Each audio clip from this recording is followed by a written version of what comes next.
Hello and welcome to something a little bit different. We're doing a one-shot in the FARAD system called the Infernal Gambit.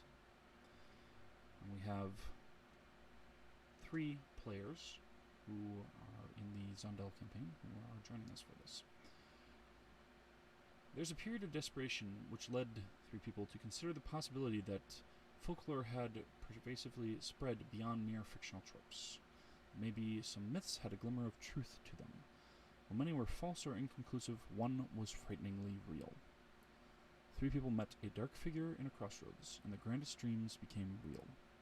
But such futures come with a cost, a loan repaid with interest at a later point. Each of the 3 spread out, and over the years searched for the means to free their souls to no avail, dreading the day the dark figure would come to claim their due. Today is that day.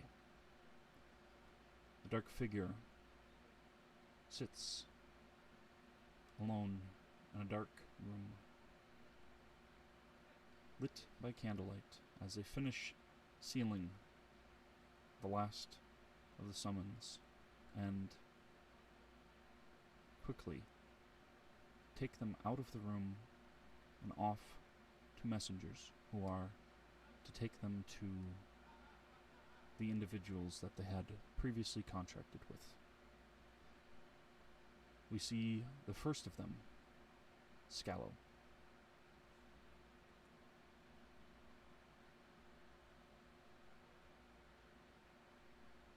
Uh, uh,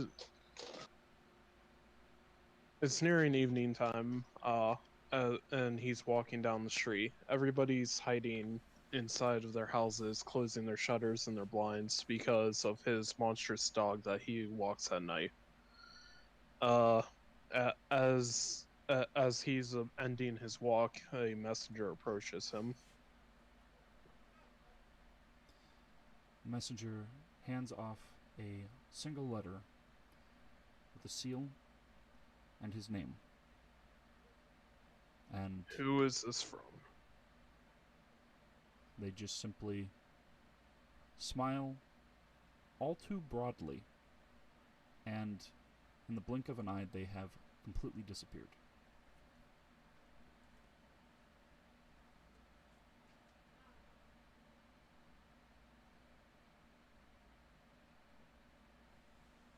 Scallo just sighs and says, "I guess it's that time," while opening the letter.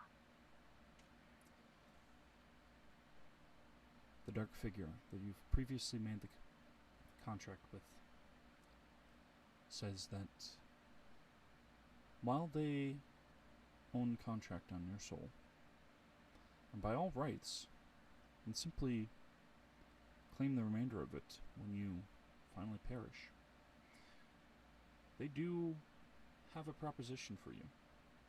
A chance to earn it back. To either have it fully freed or to again bargain for a different deal. One perhaps more joyous than this current result.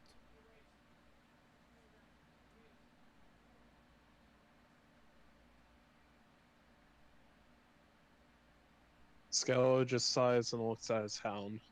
He burned us once, it can't hurt to try again.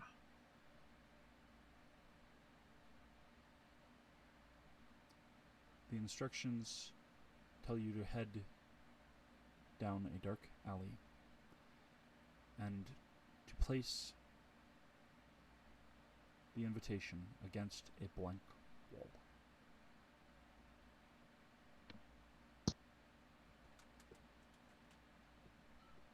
Scallo, of course, follows the instructions, hoping that it isn't just a lie. As you comply, the ink runs off the sheet. The wax seal slides slowly along the paper as it spreads out, and the ink forms an arch, the paper spreading, crumpling against the brickwork, and the seal enlarges to form a strange-looking door.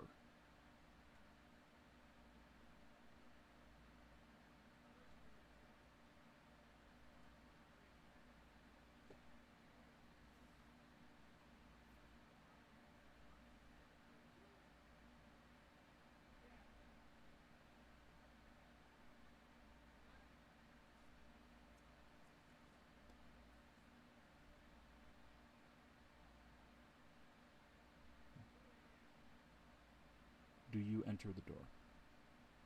Yes, I enter with the dog. Okay. There's a warmth and a scent of sulfur as you enter.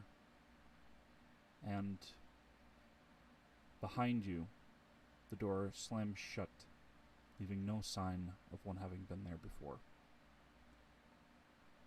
Meanwhile, far away, there is a Kael'ron, an android, who has been experiencing how well their end of the deal has gone.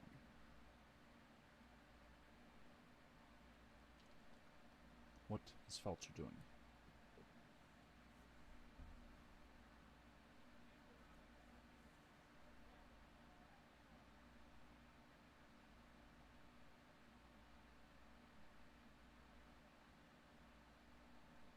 Smitty?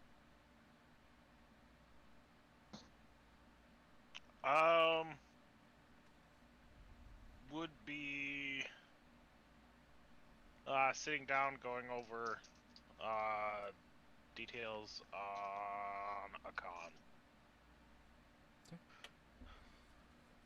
Ooh, shit. Are you presently running it or planning it? Planning it. Okay. So, are you in a secluded area, or are you just thinking Yes. it out? I'm in probably my house. Okay. Going over the stuff in the office.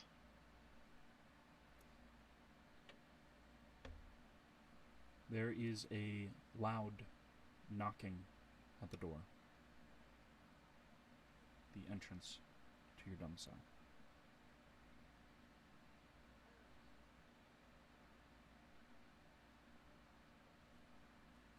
I look up and wonder who it is, and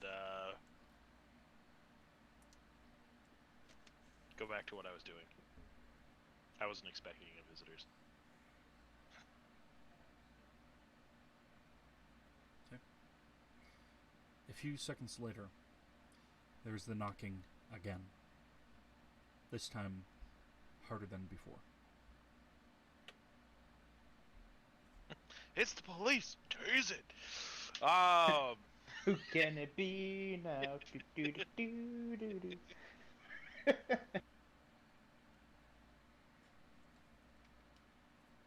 Well, I guess it's not the Mormons. They usually give up. They're not that rude either. Just tried to go to check it out. As you go to the door, do you open it or look out through the peephole first?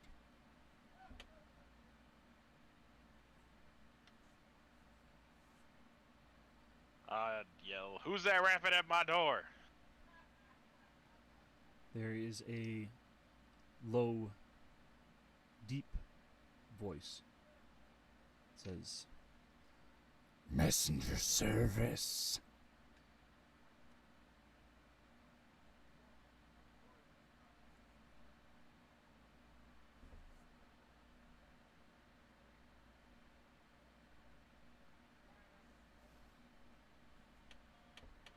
Who sent you?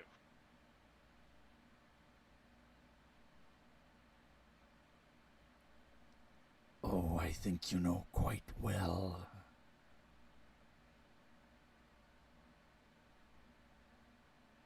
Johnny down at the bar?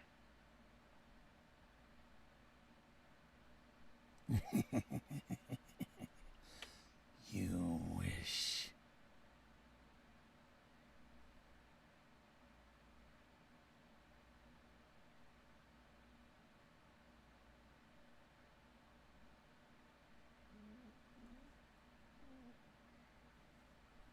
it Solomon? I'm pretty sure I don't want anything you want to give me.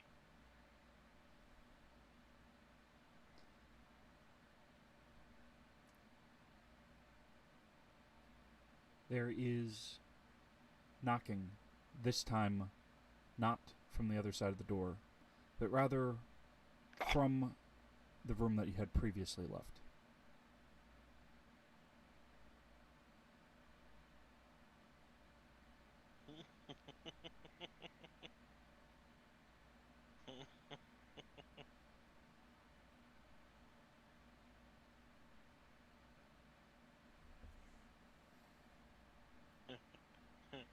I found my getaway entrance, and I go there, and I try and leave. Okay. You're not gonna get me that easily.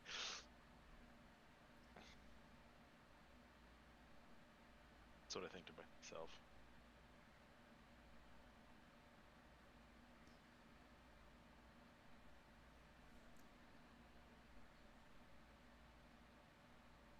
Are you trying at all to be quiet about where you're Yes, going? I'm stealthy. Okay, go ahead and make a stealth check now. What's the roll again? It'd be what, my finesse and anything and what? It would be your finesse and... One second here, just scroll back down. A D4.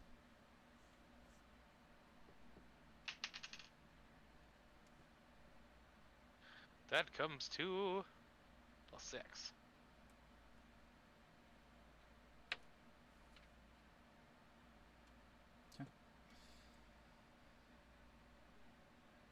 You hear the knocking coming again from the room that you had left, and you continue on your way, heading to your escape route. Going in and making sure to close up behind you to ensure that somebody can't easily trace where you've gone, and continue down a narrow passage out underneath part of the street, going toward the exit, opening the door. And there is what looks to be a 6-year-old girl standing right outside the exit, hidden by ivy and small bushes. Oh, hell to the no. She has no reflective glint in her eyes and no shadow. Shit. Be gone, Satan! I Fuck can't all see stuff. you, you can't see me. a letter for you. Is that what the child says? Yes. I pretend I didn't hear. Okay. You've currently got the door open. Are you just backing up, or what are you doing? Nope, I closed the door and I turned the corner. Okay. As you turn the corner, after having shut the door, she is immediately in front of you. Turn around.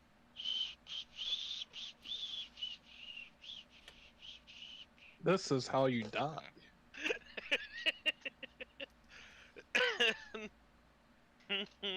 Look, you don't have to tip me or anything. I'm just delivering this damn thing.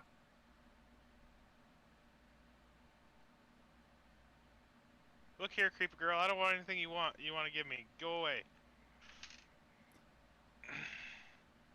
Oh, I think you are gonna want this one.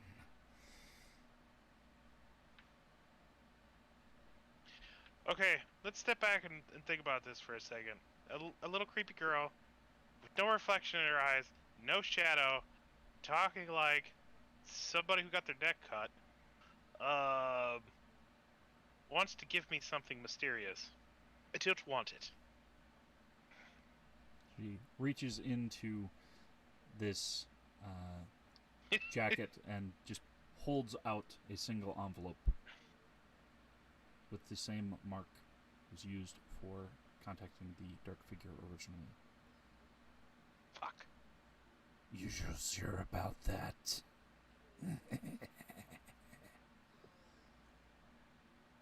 and then it just starts wafting in the air as the figure disappears. Fuck. Fuck. I grabbed the envelope. I burn it. Put it down the garbage disposal. It won't burn! Why won't it will burn?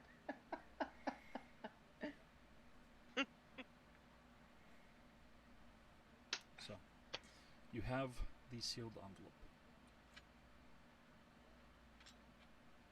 I grumble and mutter as I open it.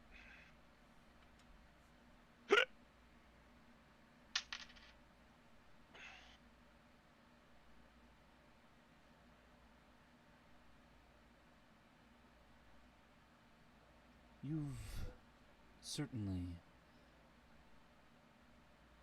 been enjoying some of the fruits of our bargain before, but there's a bit of repayment that I could collect immediately, which would certainly end a bit of your fun. Or, since you like grifting so much, you could help me out with the biggest heist in a millennia. You'll be rewarded quite well, and debt fully paid. But, of course, if you're too busy, then I simply can collect you later.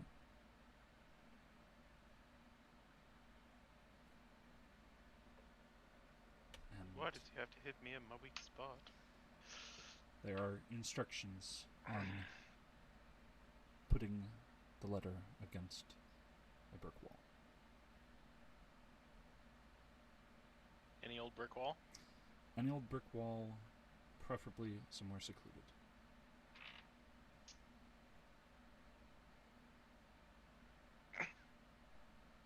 Find the darkest, dingiest alley I can. And similarly We're to Scallow. We're not even where the hookers would go. Similarly to Scallow, when you get into this alleyway and put the letter, the Ow!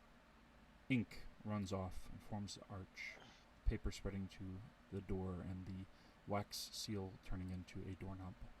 You can feel the heat coming off of it. As I reach for the door to go in, I'm really gonna regret this. The door opens. There's the smell of sulfur.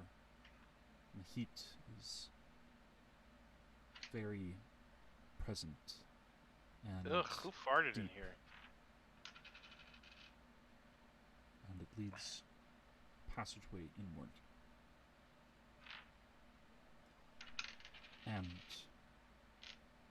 then move on to Critch.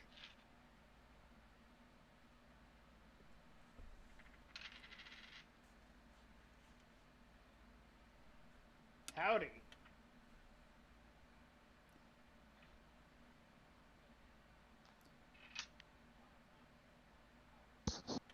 What has Critch Yeah. been doing? Critch will be driving in this fancy SUV, and there's gonna be a camera crew with him because he's doing his show. Because he's a famous bounty hunter that has his own show, and he's gonna be talking into the camera, doing his own whole thing. It's gonna be the middle of the night, and he has his camera crew in the back and right next to him.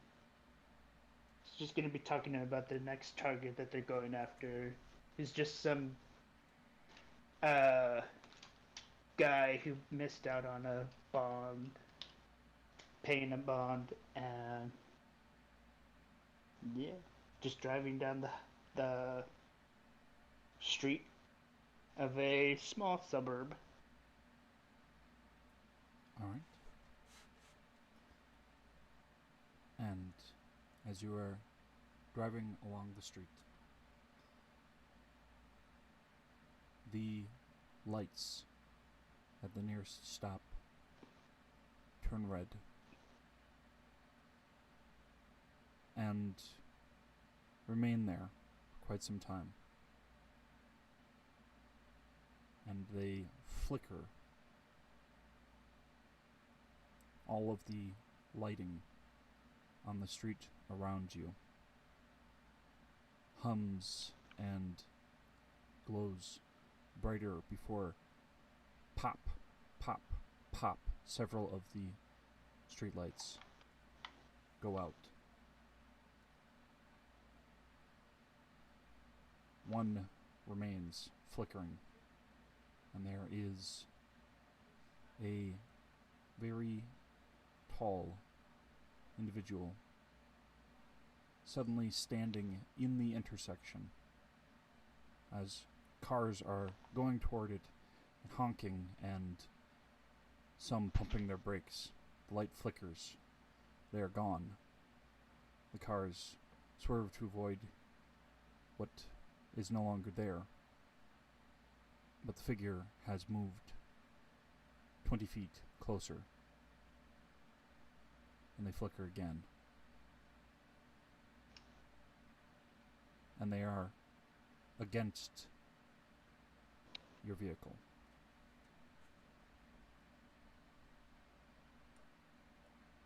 Just simply staring at you.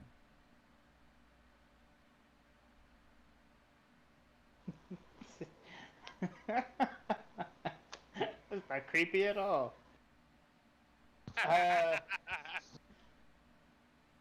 I'm not gonna roll down the window. I'm just gonna say, hey there. You need something? You lost. And this tall, slender man opens his mouth and says, "Messenger service."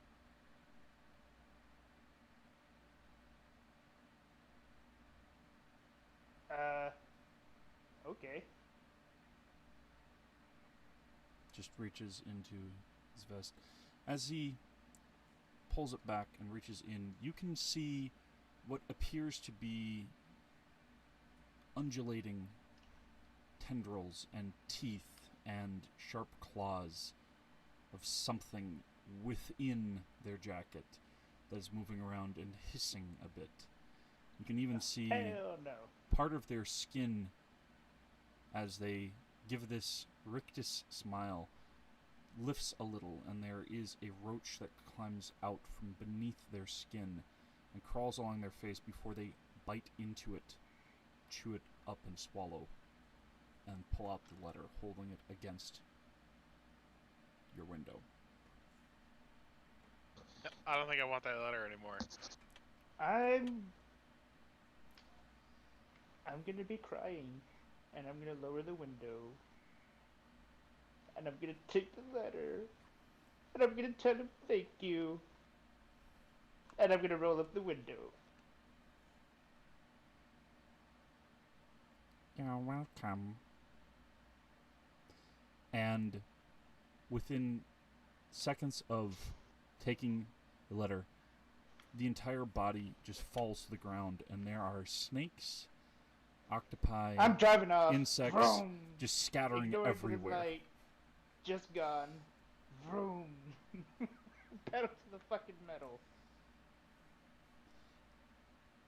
And your crew, aside from those within your vehicle itself, are left behind and trying to catch up.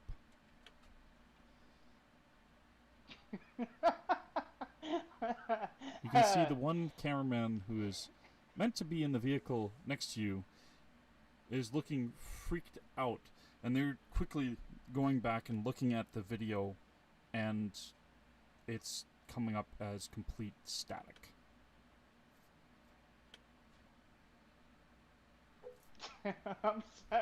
I'm sorry about the other guys, but Hell to the no. I'm gonna tell the camera crew to get out of the car. I'm gonna stop and tell them to get out of the car. Okay. But we've got... What the hell was that? I think it's best that you forget this ever happened. They start filing out. There's some protest, but with your insistence, they eventually leave. My insistence, if they are insistent of staying, would be putting the gun in their face and telling them to leave. Okay. That certainly sends them packing. Okay. A short bit after getting onto the sidewalk, however, you can see just this look of absolute confusion on their face as they're looking around. And as you start to drive away from them, leaving them behind, they start trying to flag down the camera crew. And they all come out and are in the midst of talking to each other, somehow absolutely forgetting whatever has just happened. Okay, that's good. They don't remember me pointing the gun in their face.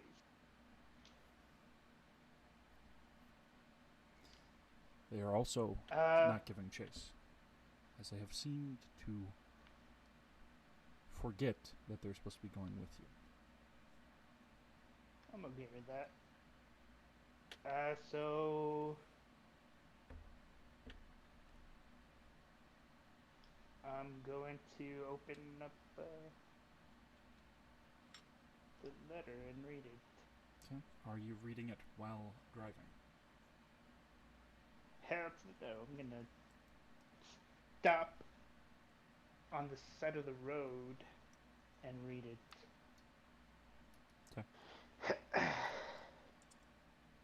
After driving a distance away, making sure that they weren't still following you, and that nobody is around who seems to be noticing your vehicle, oft shown on your show, you open the letter.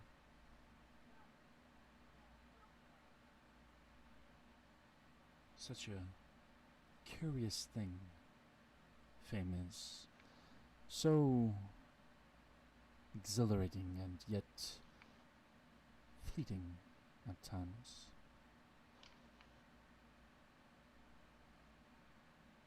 Still, you more or less have what you wanted,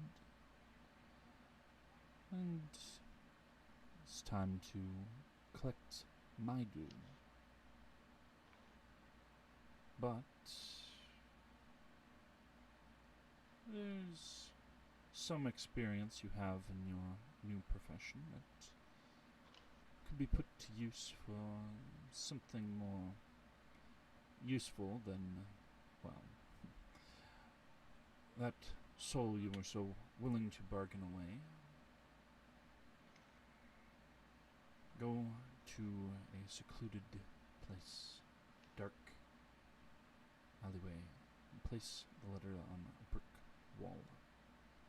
You can discuss negotiations to your contract.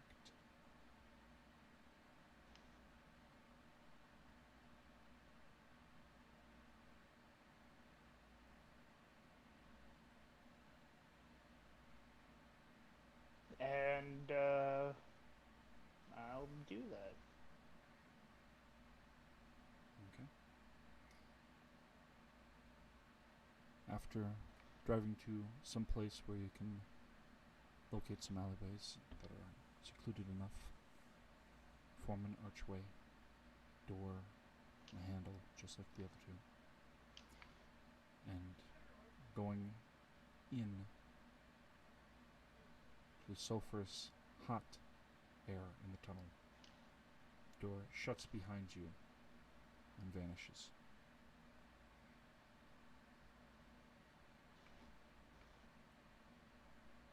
Seems that Skylo is experiencing either some internet trouble or something else, as they're offline, but for now we will continue with Critch and Falcha. So the two of you and Scallo end up going down your tunnels. You each come from different sides into a chamber. And in the chamber there is a large desk.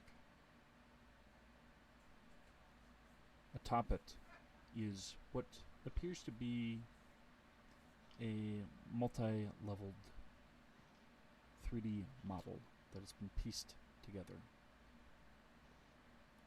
There are strewn blueprints, though blue is not quite the correct term, as it is more crimson in color, written in blood and upon what appears to be flayed flesh.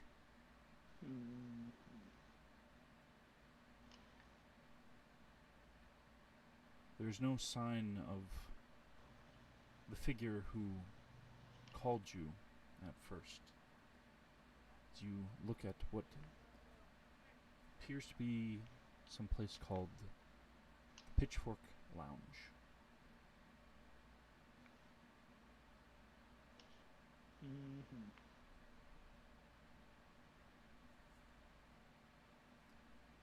And you see each other, not seen in several years. Or at least, it's been several years since you first met, if your paths have ever crossed since.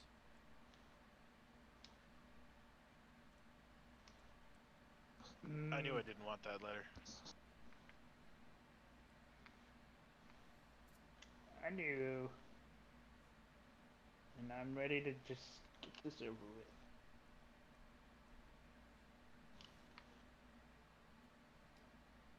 How's Did it you get a going creepy little there? man girl too?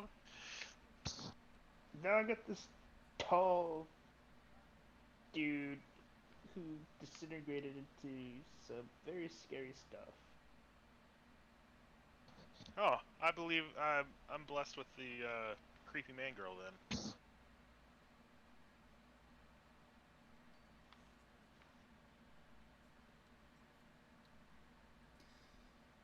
Yeah, I would have preferred a creepy man girl to this thing.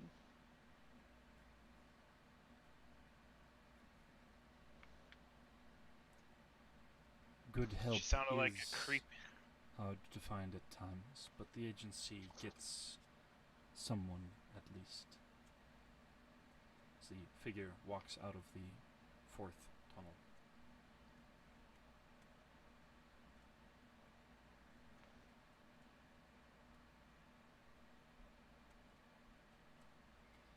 Oh hey, long time no see.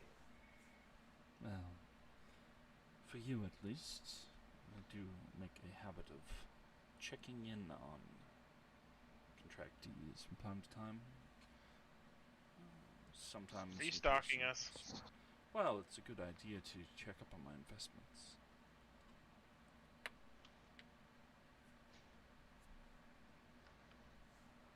I must say you've gained some skills and knowledge that I thought could be of use, so I'm giving you a first crack at it, as it were.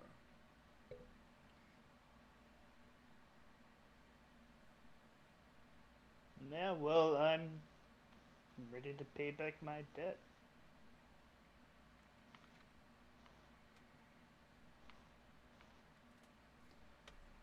As long as we're not, you know, killing children.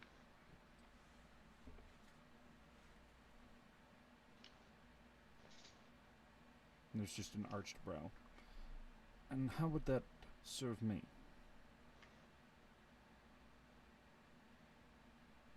Well, we don't know what you creepy demons do at night.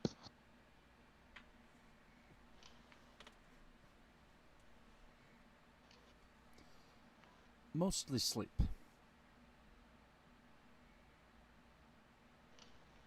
Whether alone or not, Big, that's a like- different matter.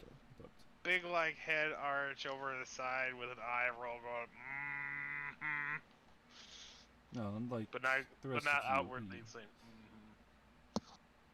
don't have as much to keep us awake. It's not to say that there aren't instances of things that put us off as well, but to each their own.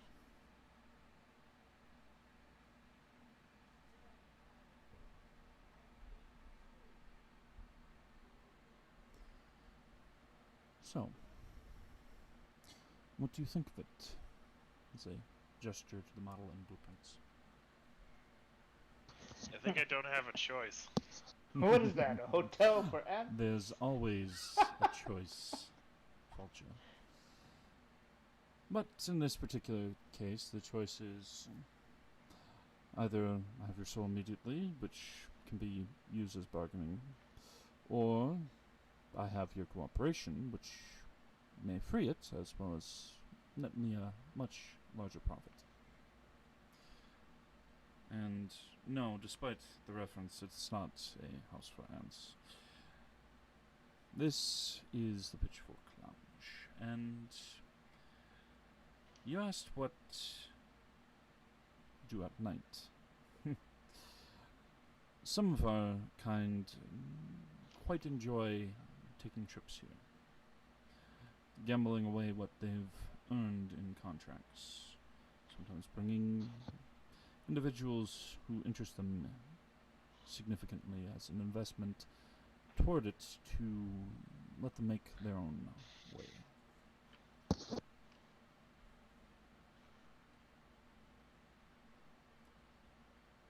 This casino is not built upon foundations of such measly things as coins and bills and other currencies from your worlds.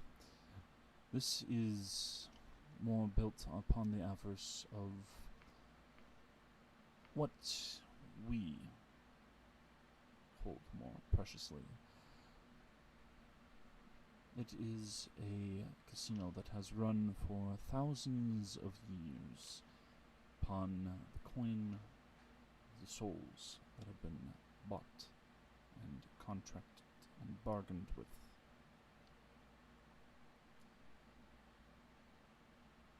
And they have such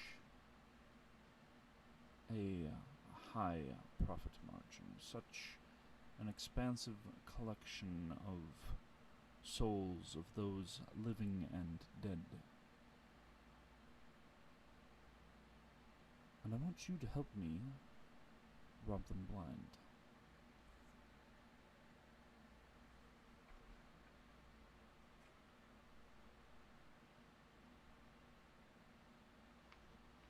Yeah, okay.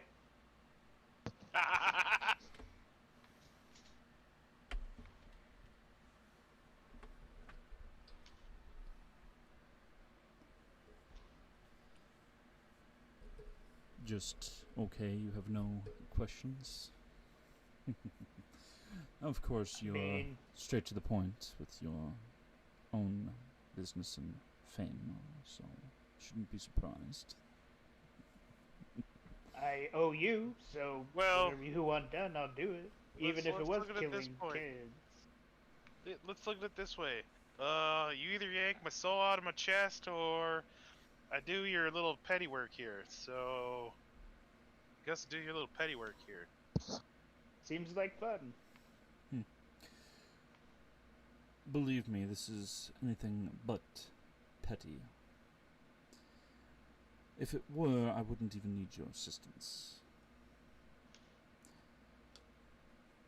No, this is a place that has had a few rumors of attempts done before, but nothing ever reported. To the best of my sources, nothing ever succeeded before. And what happened to the people that tried? Well,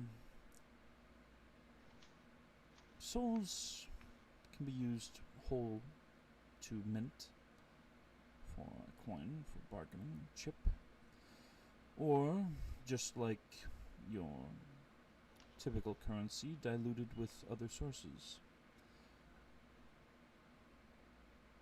Typically, they'd be melted down into mixtures with other coins of lower denominations and spread around the entirety of Thelatos from one end to the next, lost and discarded and hopelessly separated from themselves and left in a maddening state. They cannot even concentrate upon their predicament in any hopeful manner. So what I'm hearing is you yank my chest out of my soul out of my chest right now, or it gets melted down later. Well, that's if we fail. Somehow I don't think that your soul is going to be melted down in any way, and it's only going to be ours. So this whole we failing is you guys failing. Well, more if I'm part of your failure, I'm more likely to have to run for a few centuries until I'm little more than a memory and come back with a different name. If I don't get caught in the act itself. In which case then, the things that can be done to us can be dragged out across a greater breadth of time than with your measly frames. Torture that would kill one such as you could be done in a matter of a single hour even, let alone stretched out into months and years. Multiply that by a few centuries and I probably would start to be ramped up to the next stage.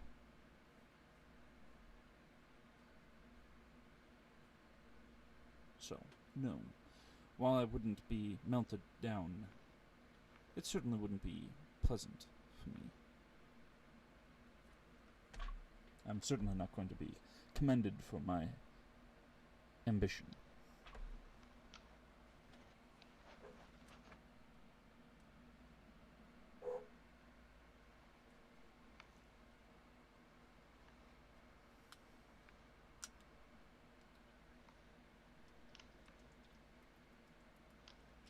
All right. Well, do you have a plan, or are we supposed to come up with the plan? I have bits and pieces, but it's best to know what I'm working with in order to expand upon it and flesh that out a bit. So, to that end, I've spent quite a few soul coins that have been in my own personal vault to obtain copies of the blueprints to Pitchfork Lounge and recreated this model before you. Now, it's been 320 years since those blueprints were last updated, so there is that. But Told you he's trying to get us caught. What, huh? I'm sorry, did you wish to have your soul ripped out immediately, did you say?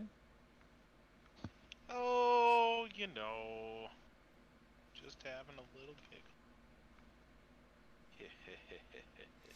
Yes, well, see that you don't have such a little pickle when you're gambling away soul coins in the casino.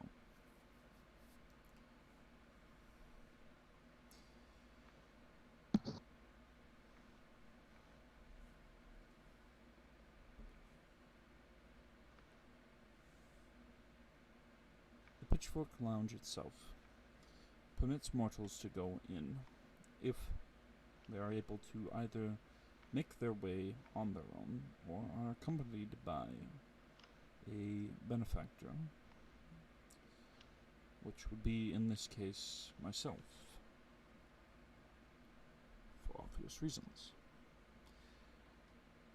If Because you you are a were benefactor. to attempt to get there on your own, you would be met with even more scrutiny than simply being brought in with a benefactor. To that end, I'm able to assist you with a small measure of items that can be hidden on your person, at least to get you in past the guards. However, they'd be powerful but limited in time and scope. And if you take too long at the entrance, or if you flash them around within the casino, you're likely to draw attention to yourself.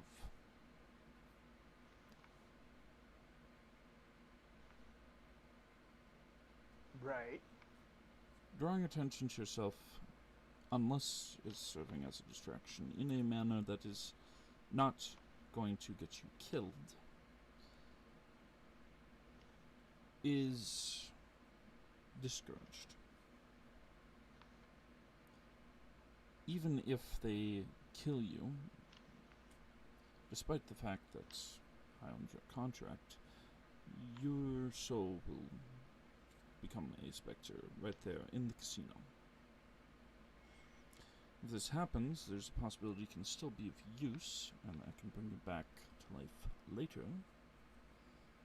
But if you die and it's seen, you're most likely going to be put down quite quickly.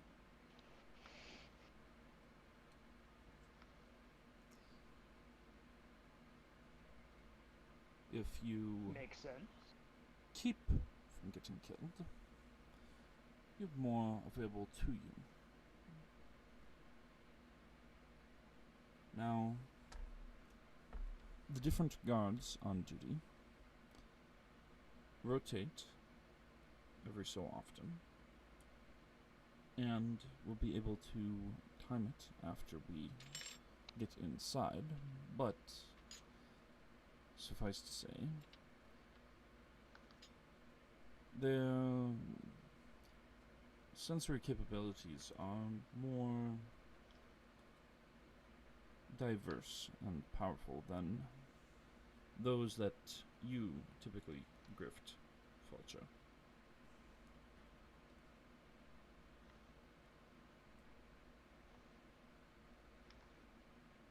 You're certainly welcome to attempt whatever you wish with or to them, but do try to remember that pickpocketing every little imp and squabbling fiend in the casino is not likely to gain you more than attention. Put to use, perhaps lifting keys or sneaking around and getting access codes could be of use. But in terms of getting inside, I have that much at least covered. I start taking apart the model and setting it into layers. I do my best to analyze the building and any of the security measures that they have there. Ditto. First, we have the entrance. Try not to There's a draw too much attention to yourself, and that at least we've got covered. If you do draw too much attention, you might bung things up quite quickly. And if they don't even allow us into the casino, well, let's just say I might offer up your soul coin to be melted down if you've hampered things that severely. Afterward, there's the reception area. They'll offer to take your things. It's not a requirement, and if you do, they're most likely going to leave all sorts of enchantments to try and get you to fall underneath their sway. However, it is typical that they're rather insistent on paperwork, as my kind of want, to ensure you're checked in properly.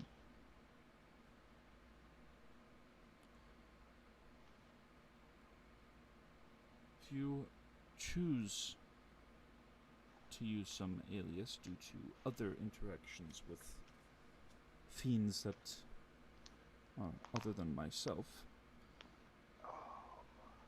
be aware that you will be recorded as such. If we pass through reception without any problem, we are on the casino floor.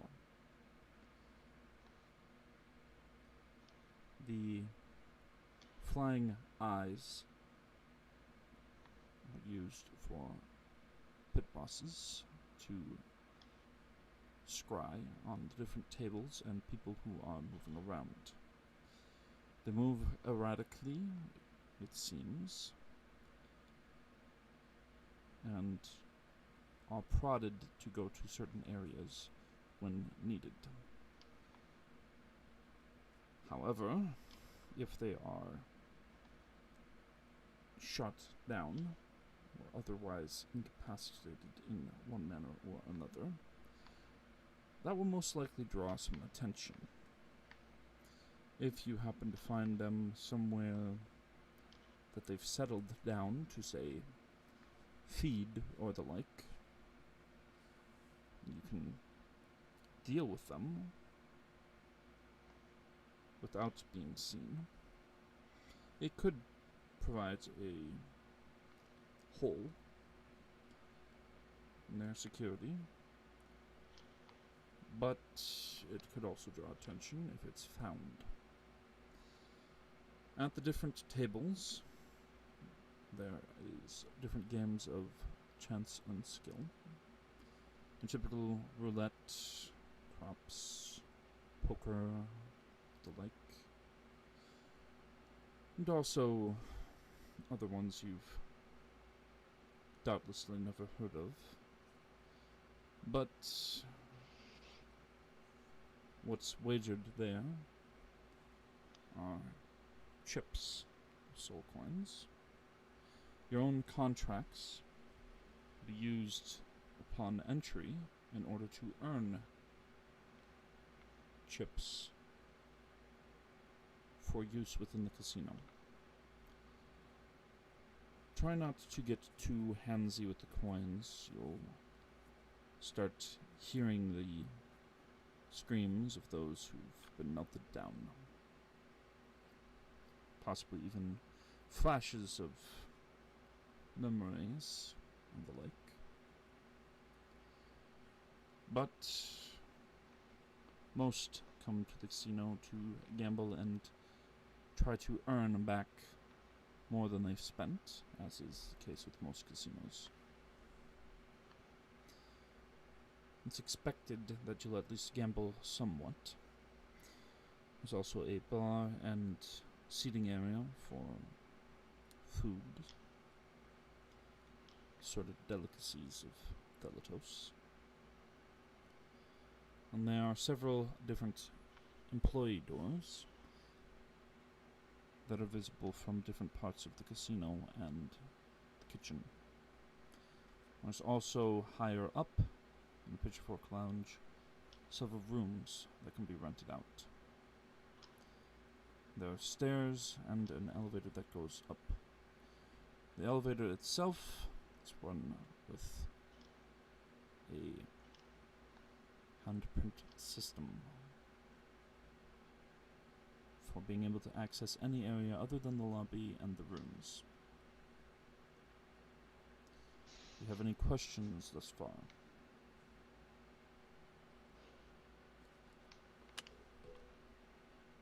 Is this all on the first floor that we're looking at, or is he talking about the stuff and going through the different floors?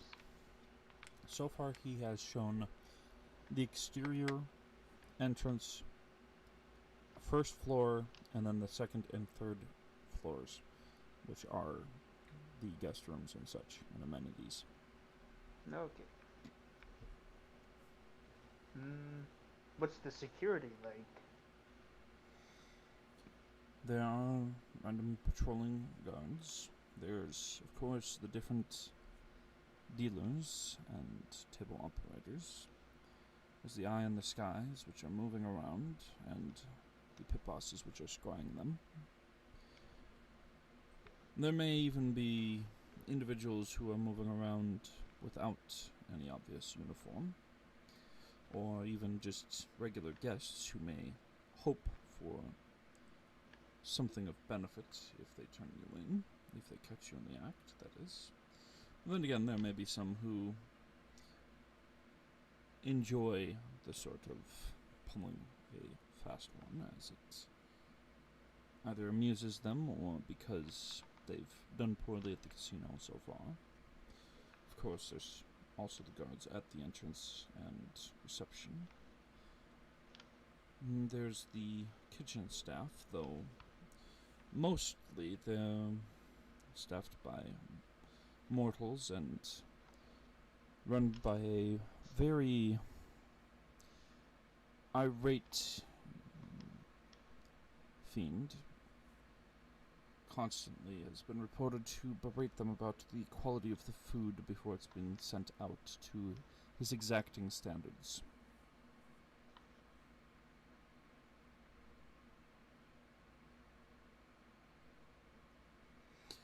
If you do happen to see him, I would avoid looking directly at him for any length of time.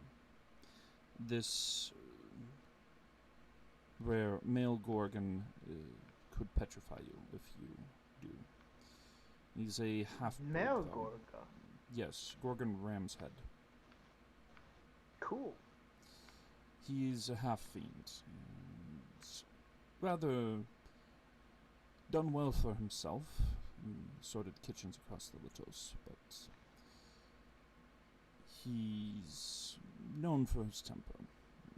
If he doesn't petrify you, there's the possibility that he will berate you or just simply use said horns to ram you into a wall or through it.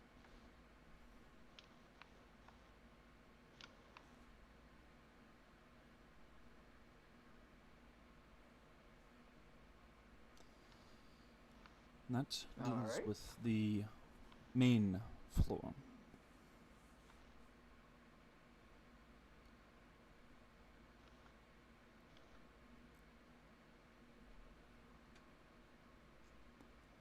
Beyond So the... where's...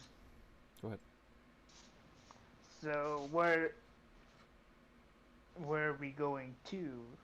Like, what's the main thing we're going to steal from? The vault? The vault would be the best goal, if we can get there. There's also the fact that there's the chip check-in at reception, which has a fair amount of soul coins and collateral that has been bargained with. There's assorted rooms which have private vaults in them, and some occasionally place their winnings in there as they go about to other things. But the vault itself would be the largest hall. If we are able to do that, I'd put out invitations to more than just you, but seems I will have to make some claims pretty soon if they don't have other means of enticing me to not punish them for their delay. The vault itself is 4 floors down.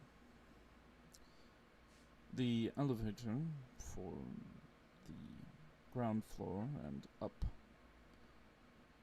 only goes to the first basement level before it lets out. From there, there's the assorted rooms for different staff activities, storage, assorted offices, and the like. Below that, where the staff are meant to stay during their breaks, some even have rooms that they stay in there, working months, even years on end on site before leaving, if they even do. Below that, there's the first security levels. Different live, arcane, and mechanical traps meant to dissuade any from entering into the vault itself. The elevator between the first staff floor and the second, where they have their rooms, also goes down to the third basement floor, but it does not go to where the vault is. Instead, after getting through the security measures, it goes down on the opposite end through a separate elevator, which leads down to the vault itself. On that same floor is also where the owner has their private suite on site when they are present, and where the servers are for different assorted scrying that's being done. Sometimes the pit bosses are there, but they are able to roam and still access the eye in the sky systems.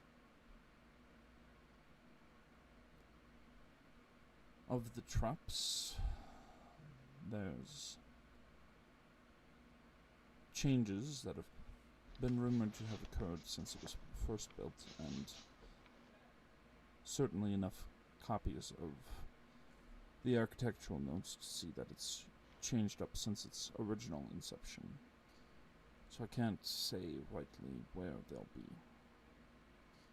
There are sensors that are meant to detect when somebody enters, if they are of a non-authorized sort. There are hellhounds, which are meant to sniff out anybody who's invisible trying to pass through. There are brains in jars, which are meant to drive people mad who approach without proper shielding. And there are pressure plates that are in different parts of the floor, as well as locked doors.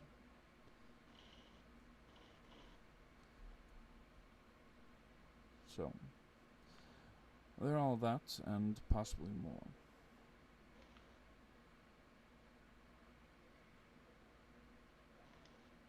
Sounds fun.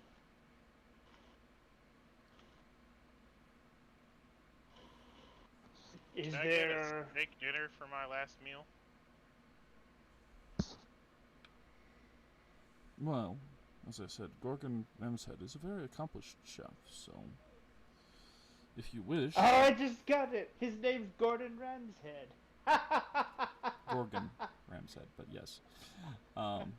If you wish, you can certainly purchase something from the kitchen there. Otherwise, I'm afraid I don't have much you'd find palatable here, at least.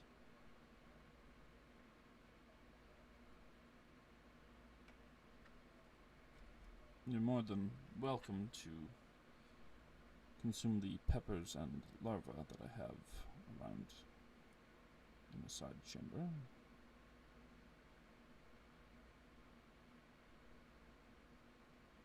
kind of larva? Nightbrush. My favorite.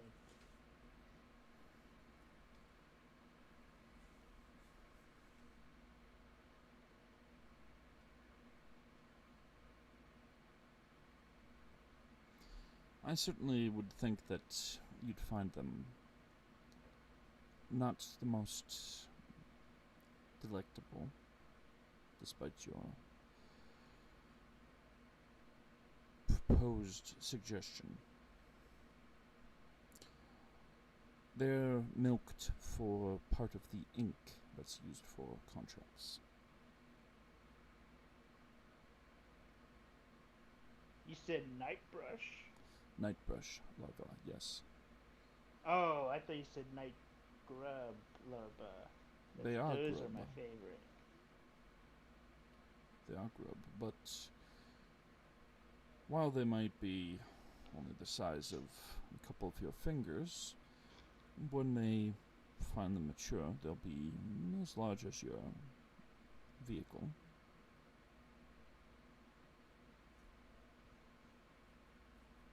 Uh-huh.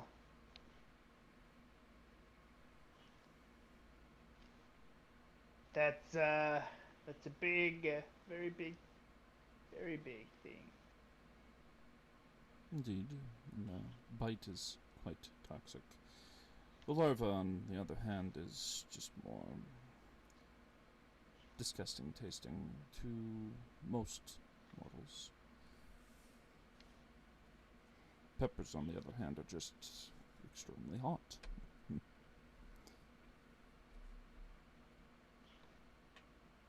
I'm not a pepper kind of guy.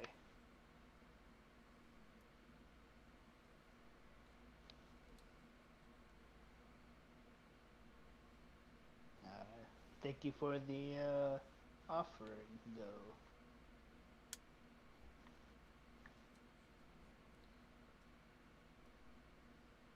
So,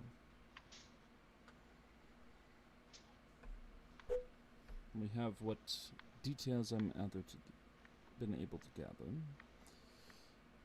We have the architectural notes, model. What other questions do you have before we start hatching out a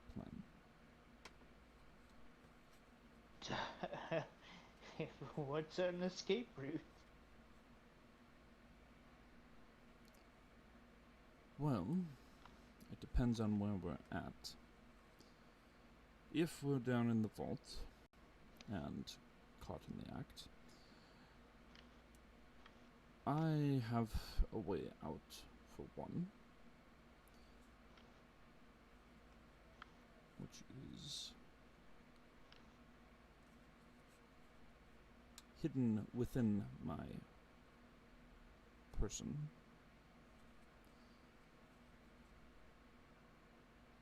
The two of you will be tortured for information about where I've fled off to, and then your souls melted down. If we manage, however, to get out of the vault, at least, the methods of escape increase significantly more and more the further out we are able to go.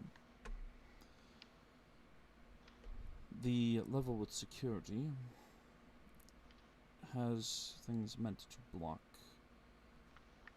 teleportation magics directly out of there or into there. The vault itself, I have a way out, but it's still protected against the majority of means of escape directly. But the secure levels, there's the possibility of one of the others that's been contracted actually managing to follow through and blowing a hole for a tunnel to escape out of. And if they manage to succeed it and we've already gotten away, then it'll at least cause a distraction, which is of use. keep them busy thinking that that's how whoever stole from them got in. There's, if we get to the staff quarters and the like, possibility of somebody on the inside who can seclude us and get us out at a later point. If we're on the first underground level, if the elevator has been stopped, we can climb out of it, get up to the main area, or even blast a hole in the ceiling to climb up through the rubble. I prefer to avoid such obvious methods if possible, if we can get back to the lobby at least, and make our way calmly to the exit, or up to one of the guest quarters and leave that way. But there's different methods, different ways. If we can get up to the guest quarters themselves, there's certainly means of arranging for some sort of aerial pickup if we can get out a window or onto the roof. If they know what we've done, trying to simply flee on foot after getting outside is not as advised, but it would mean that if we aren't caught in the act, that they won't necessarily suspect if we aren't racing off. So you can have a vehicle in a few different places set up for reaching, fleeing in that, or making us far enough away to be able to safely set up a teleportation circle out of here.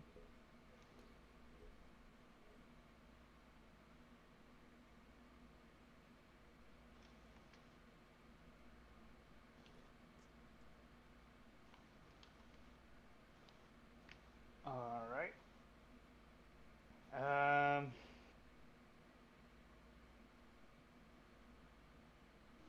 I guess. Do you have or know of anyone on the inside that may be able to assist us? As I said, if we are stuck at the staff room level, there is an individual,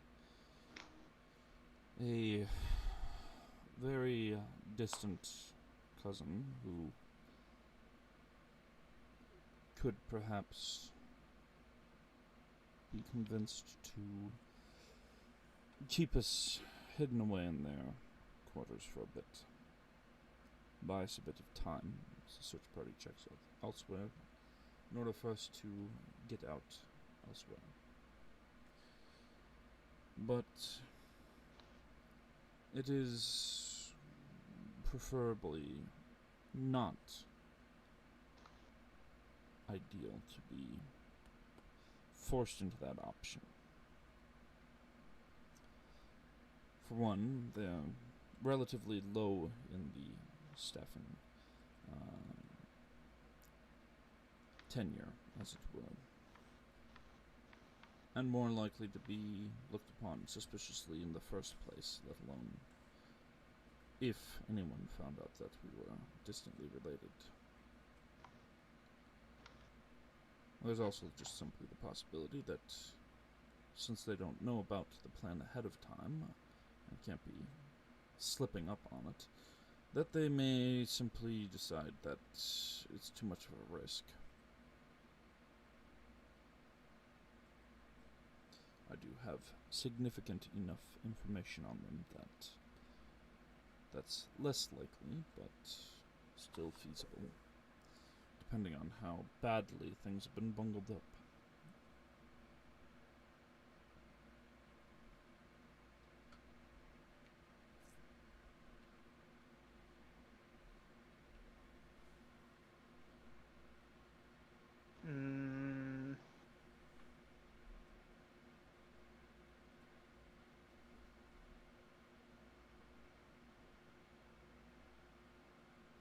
Do you have anything for us to wear?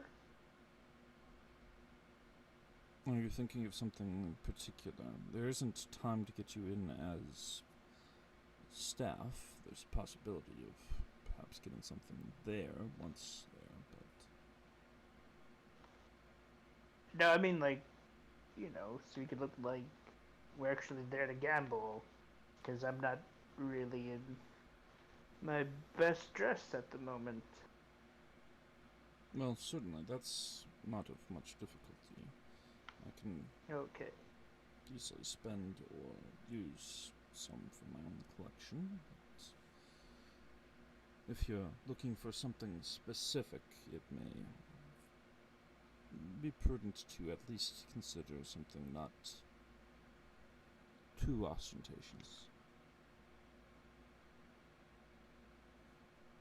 Right. Beggars can't be choosers. Well, that and the fact that if you draw too much attention, you're more likely to be paid attention to. Unless you're aiming to work as the distraction in this.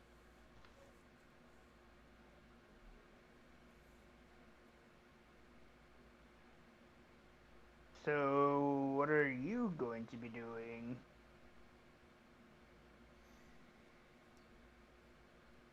I may not be a very high-ranking fiend, but I at least do have some measure of notice. At the very least, I'll be gambling for a while, taking part of the amenities and enjoying the food. Possibly assisting along the way if our plan necessitates it for parts of it where I can slip away from my chambers. That would, of course, mean that if I'm not to be a distraction on the floor or the guest rooms the entire time, that you're able to find some way to get down into the basement so that I can meet up with you. If you aren't able to get past the handprint reader, then I won't be able to go down, as none of you would either.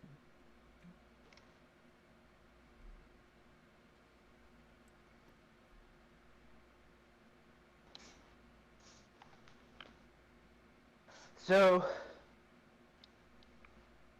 what's our main goal is the vault? If possible, Or- it would be preferable. It has the largest quantity, but if you don't feel like it's feasible, then we should, by all means, get every guest room possible and anything else.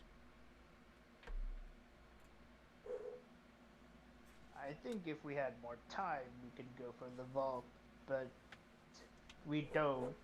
So let's just try to go with the guest rooms, and you said up front as well, the exchange.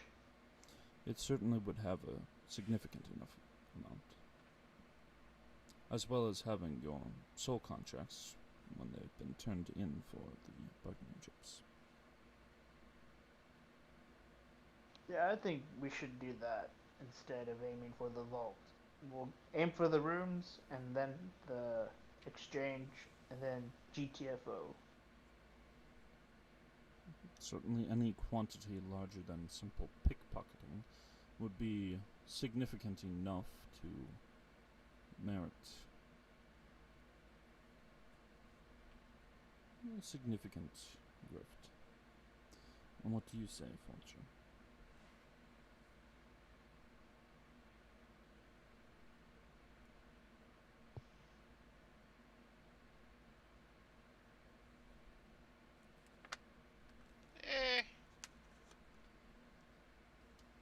You're gonna die anyway, might as well go out swinging. We don't want to swing though, unless it's the absolute last thing we have to do.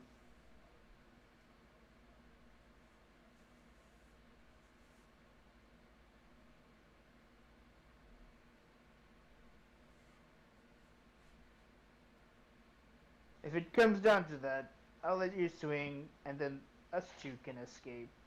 What I meant by that was, well, if my choice is get my soul ripped out, or get my soul ripped out and stamped, or try and steal some stuff with the chance of getting my soul ripped out and stamped, I guess I should go with the one that gives me at least a chance of benefit.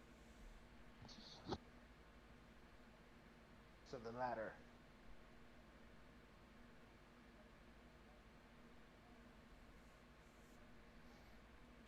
So you can care about No pressure.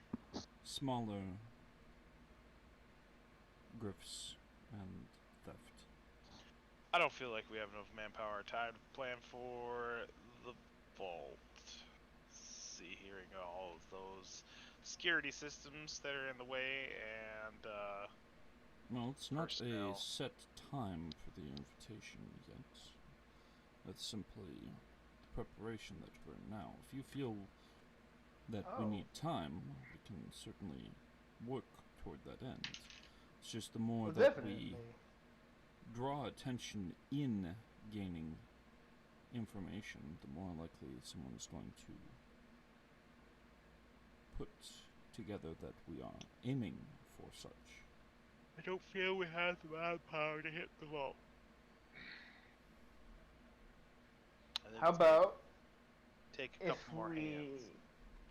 Yeah, if we just make this a scouting mission, and then at a later day, when we have more people and more information, then we can go for the vault. Oh, believe me, if we manage to grift anything from this place or steal it, we're certainly going to have security measures amplified. There's no way that it won't be found out at some point. Just simply a matter of whether or not they know who did it. If we scout first without stealing, and then come back with more manpower, I believe is what he is saying. You mean separate from attempting to grift anything? Yes. Well, then you'd best be good gamblers, because if you lose out, your soul contract is already used as collateral for chips. If that's what you wish to do, you'd better be lucky. I'm feeling lucky. You feeling lucky, punk? I'm feeling lucky. Alright.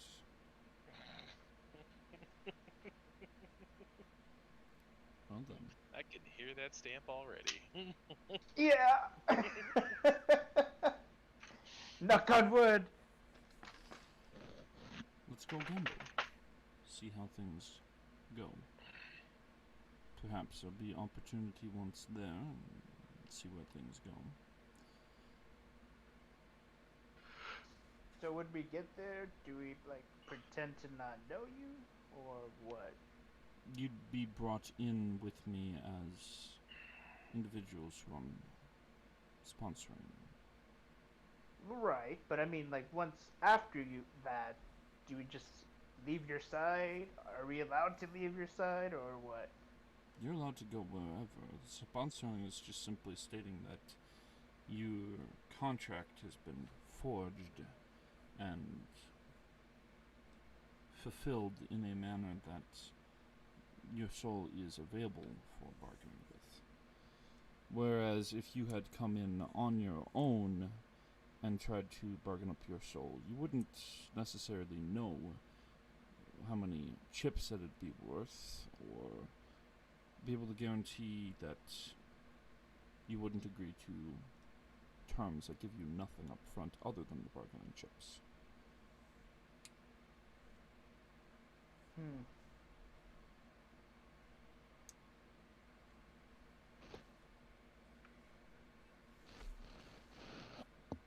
I think we should go with you, have a sponsored,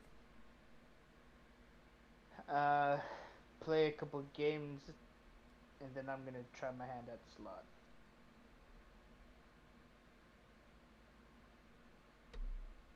Alright. So.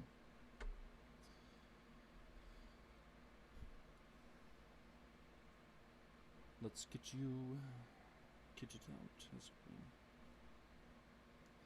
Are there any supplies that you need other than attire and, of course, your gambling chips?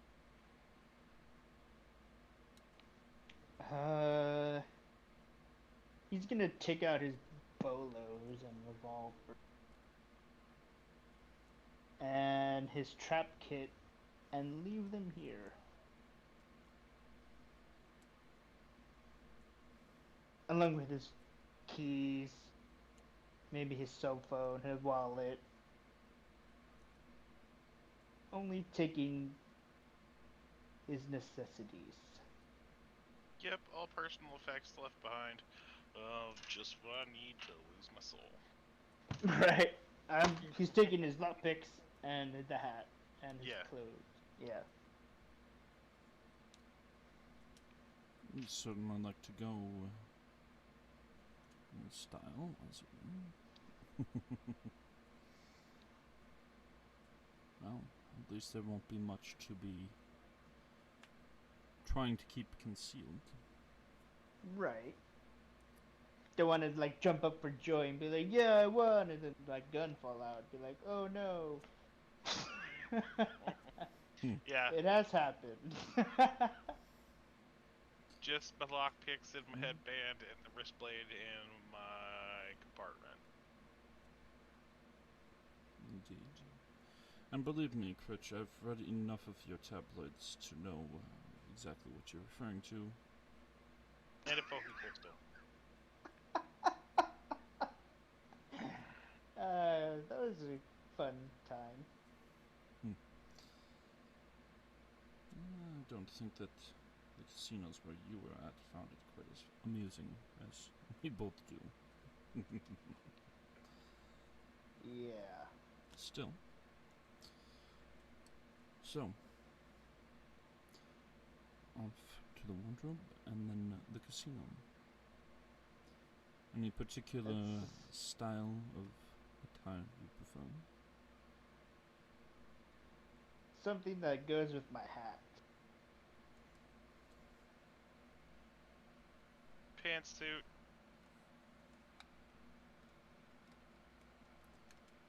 Preferable colors, Vulture?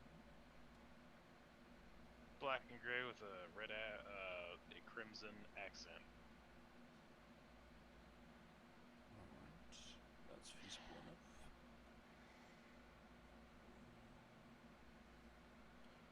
Crit. I don't mind any color as long as it's black. Man of simple tastes. Very well. And after a short bit of sorting through the wardrobe and also a couple quickly scratch out letters sent off, a bit of waiting around and some materials brought in, you are both kitted out and ready to go. Takes a short bit of time for a teleportation circle to be made up to get you within about a half mile of the casino itself. And there are different routes of getting there. There's flying chariots and carriages on the streets. There's even a wonderful old chap in a boat that guides it down the river near the entrance.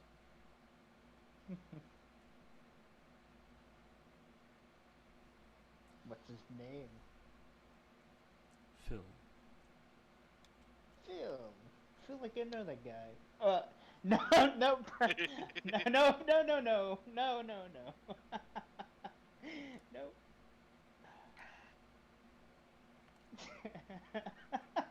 So, soon you are at the entrance to the Pitchfork Lounge. Which is the Blake. It is a 3-floored structure that is built out of what appears to be black granite almost. Some sort of material that's not common to where you are from, and some kind of red limestone. Much of the structures that are along the way there are built of stone and metal, wrought iron, and the like. The entire region is quite warm and dry. Different pools of sulfur and acids bubbling along the way. As you are quite literally led through part of Thelatos to the casino itself.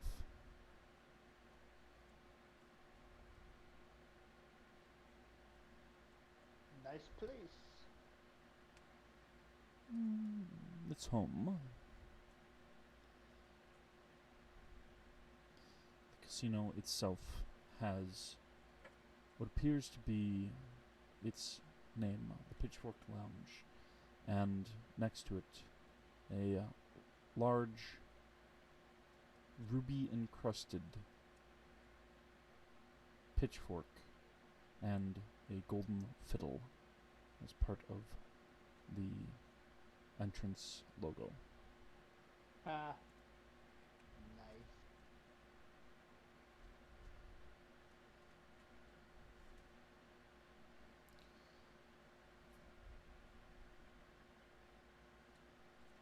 Outside are 3 guards. 2 who could be described as small mountains, and 1 who you almost could swear that they were a toddler if they weren't hovering a foot off the ground.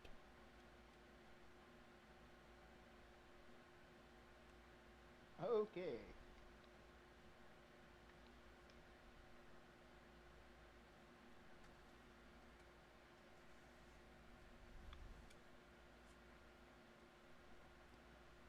They simply watch as you look over at the entrance.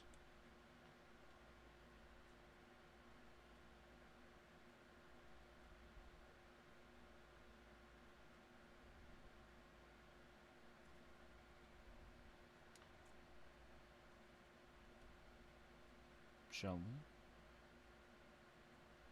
After you. Fine. The dark figure proceeds over toward the entrance. Stand there for a moment as the smaller figure's eyes completely turn black, vein in their forehead throbbing a moment before they give a little grunt. Glance at the other 2 guards. The door is held open. The dark figure glances back at the 2 of you and says, "They're with me."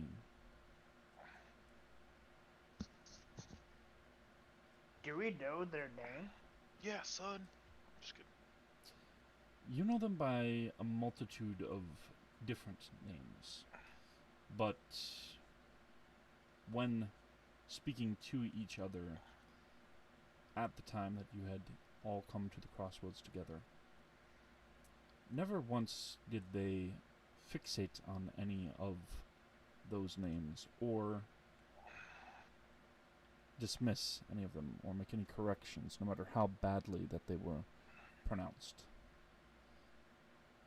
Simply that their entire being appears to be bathed in shadow, with just a pair of red eyes.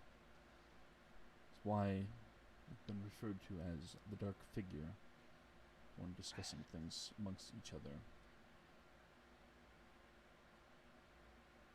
Once they step into the casino itself, lowering their hood, however, you can see their skin itself is a bright red, and they have two large horns, one on either side of their forehead.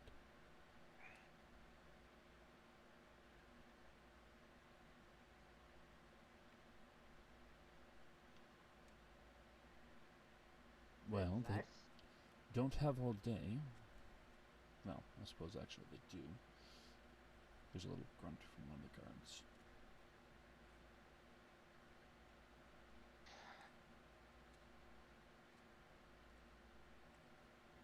So I guess like I follow them inside.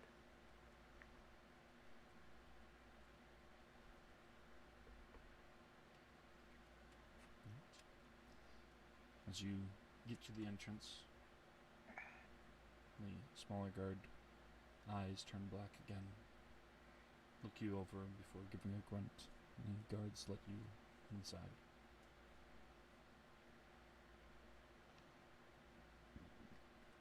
As you are entering, both of you are able to see as the dark figure reaches into their robes and pulls out two scrolls. Hold them tightly in their hand as they head toward the reception area to the exchange.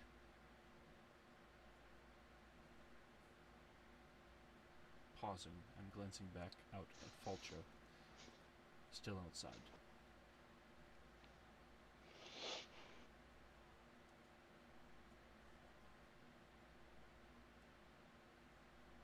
Are you going to stand out there all day? Follow. Okay. You two are checked. There is a momentary, almost rattling that you feel on your presence for a moment. For you're also let in.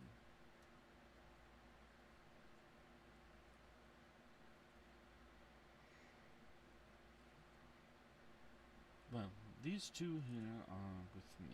They're going to be doing a bit of gambling today as well. These are their contracts. Well, if they earn me enough, I might even get them back. Otherwise, if I still have enough to pay off what chips that we get, then I'll just take them back with me and I can earn it some other time. I don't give a shit about whatever sort of stuff you're doing. Here's your chips. And the 8-armed figure on the other side, who's almost like a demonic Helgrim, just hisses and clicks a bit as they snatch the scrolls and put them into a specific slot in the exchange and push over a tray of chips.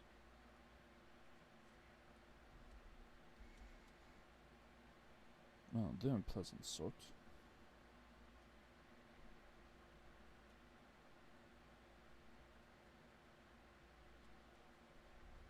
Certainly are.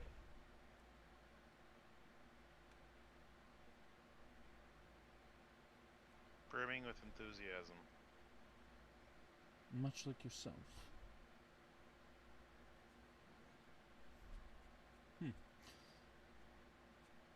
We don't exactly have the same exact concept, but I suppose you could call them your soulmate, Fulcha.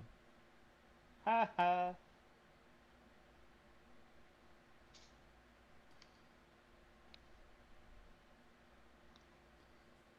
Well, seems there are 15 chips for each contract. That's 30. 10 for each of us to gamble with. Sounds good.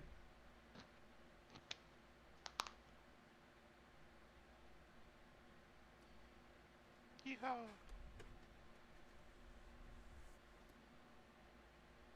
I think What? I'll go and check the crops table if two of you wish to go over to whatever you wish to gamble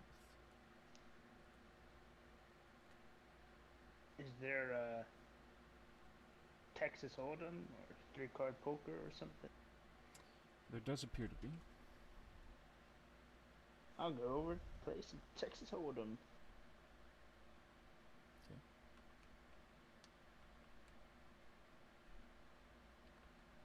And you? I like the numbers games, blackjack for me.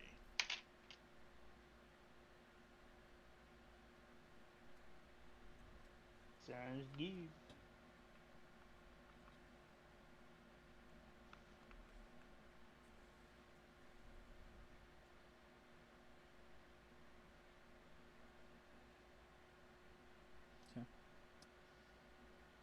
As you are both splitting up, you're able to see that different small orb-like, almost bats, but with 4 wings, and a huge mouth on the underside below this bulbous blinking eye, are floating above and flying around different parts of the casino, sometimes over one table or another, or going and hovering next to somebody who is in the middle of eating, just glances at them and then ignores them. Occasionally somebody just tosses up something to one of them, and they snatch it out of the air, showering the floor below them with drool and chewed up remains of whatever has not been fully swallowed.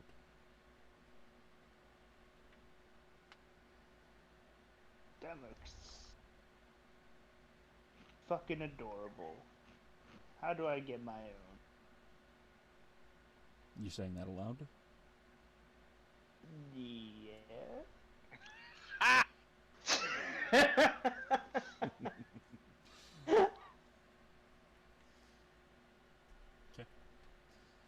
So, as you say that, somebody is passing by one of the waiters, and they say, "They're contracted with the casino itself. It's I could get somebody higher up to see if they can let you know. Probably gonna cost a bit for information from them, but you can get somebody if you want to know." That's very generous of you. I doubt I have that kind of money. Yet. I have yet to make that kind of money today. Never know. This is the kind of place where dreams come out true, huh? Absolutely. You have a great day.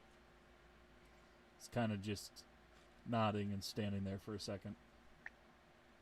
And then I'm gonna go to the Texas Hold'em table. He gives this kind of slight sneer as he continues.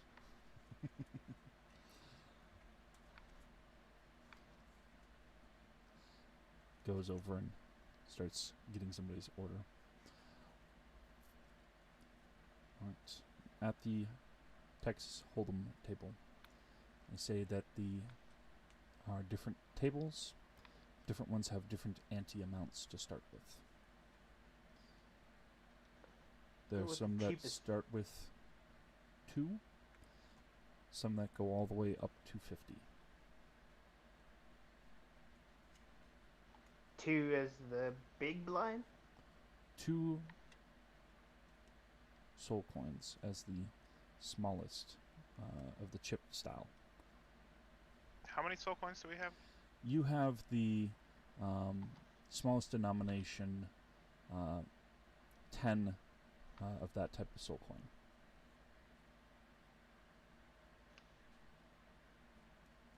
Nice.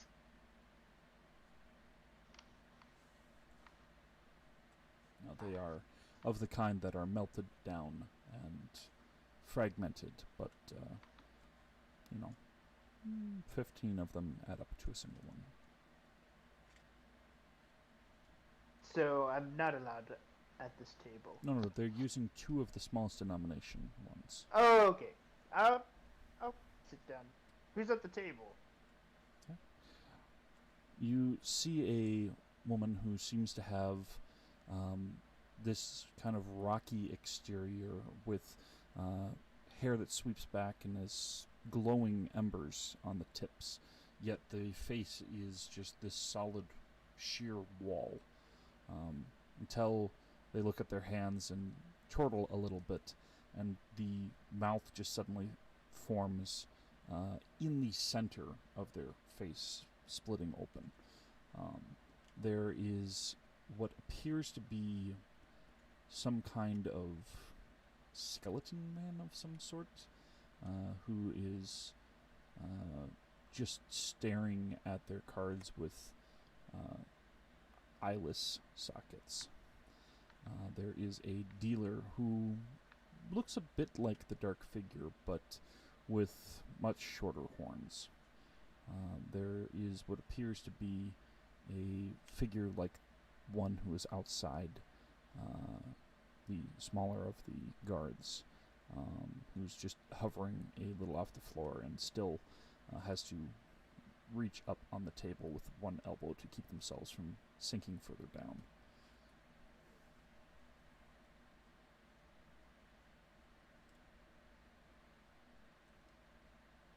They seem like fine people to associate with. I'm gonna sit at an available chair and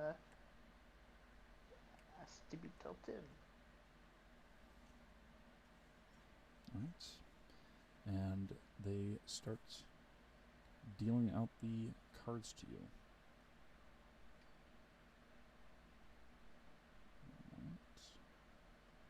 Are you gonna have your own cards and deal them out? Yep. That's why I got a poker deck.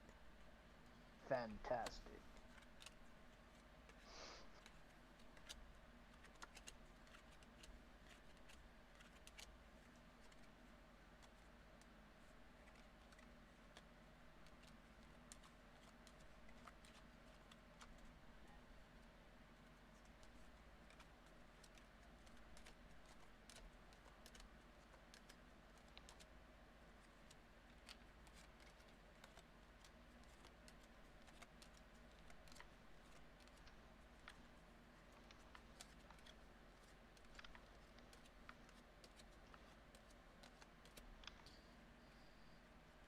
Alright. You are dealt 2 cards face down.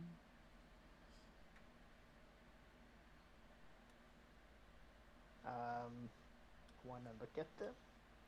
You have the 8 of clubs and the Queen of hearts. Have I paid the ante yet? You would have to in order to be at the table, yes.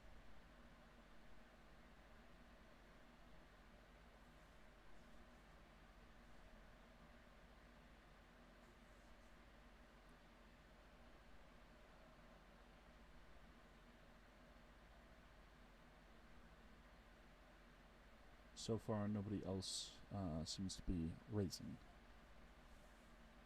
I'll stay.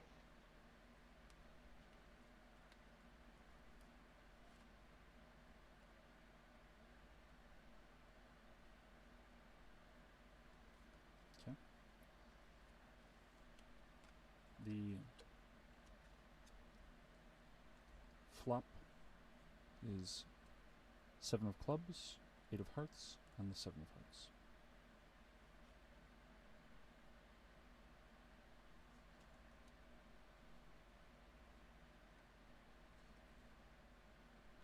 I'll stay.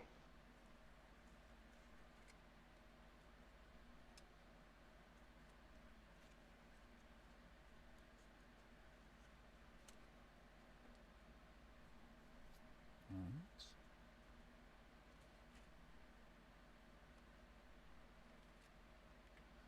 The shortest figure raises it by 1. I call. Okay.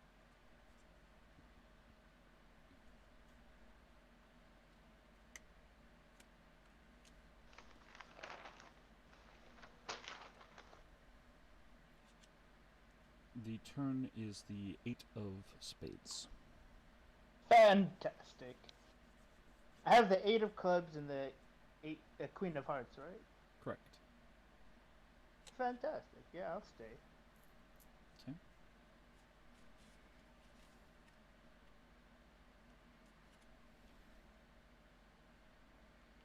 The short one raises again. How many? Just another one. I'll call. Okay.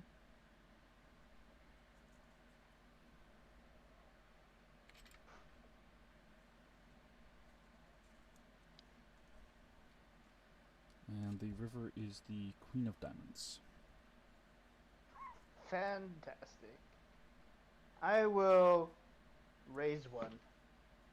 Okay, so you're at 5. Yes.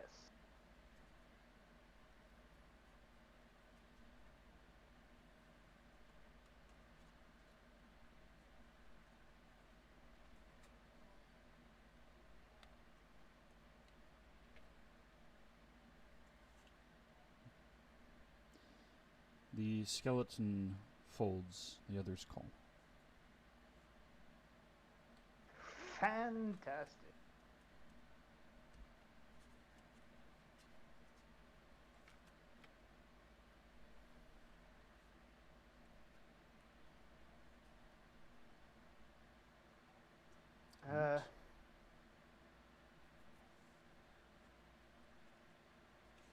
Yeah, flip. If he tells me to flip over the cards, I'll flip over my cards. Give him that full house.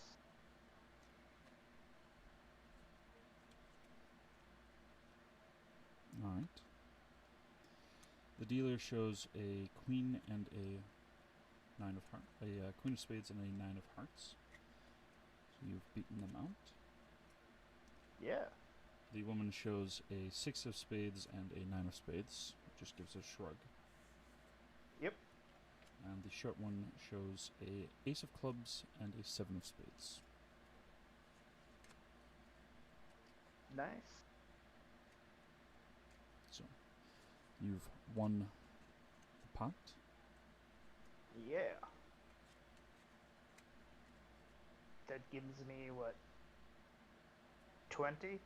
Mm-hmm. So add 20 on top of what you have. Ooh, so I'm at 30. And And he left.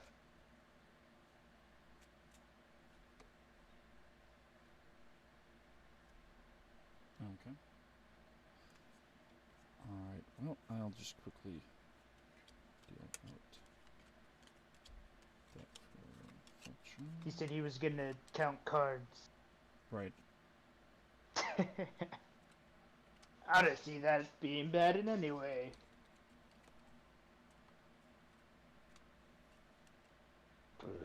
Excuse me.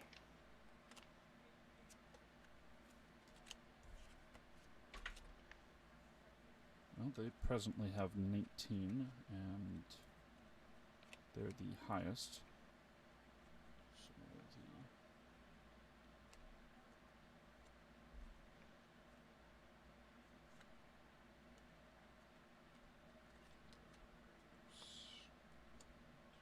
So the the dealer is at. Also staying.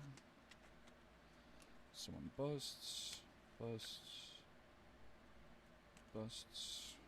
Between the dealer and Falcha, they either have to raise or go out. And they got a 2. So they hit 21. Nice! And dealer busts. Nice. So, it seems Falcha has also won a round.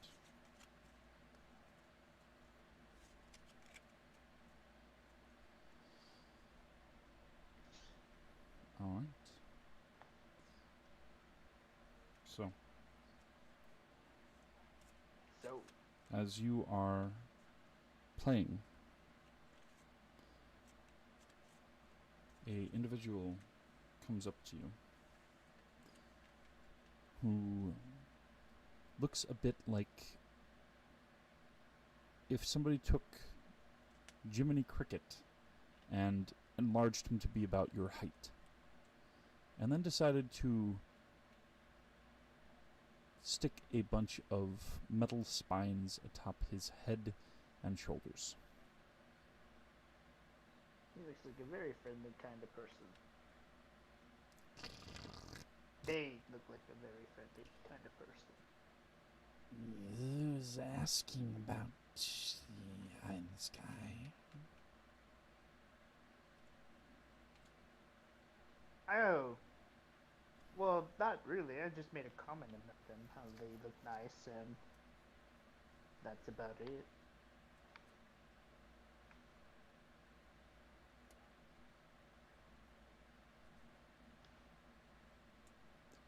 What that makes you think they're nice?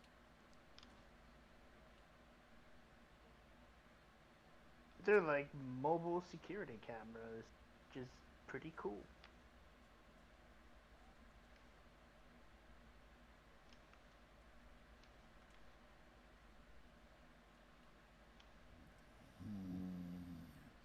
Sure it is.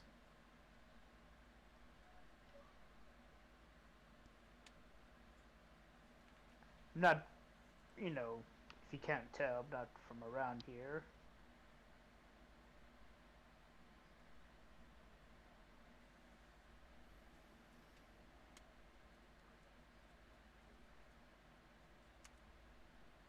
You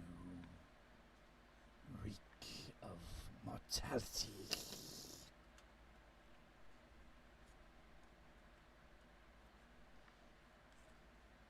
Yep.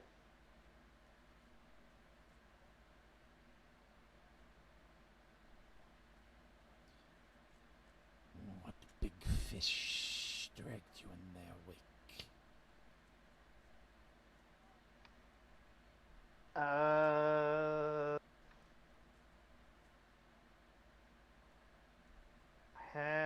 His name is. Their name is. His name? I think it's a he. The dark figure. They're just staring at you as you said this.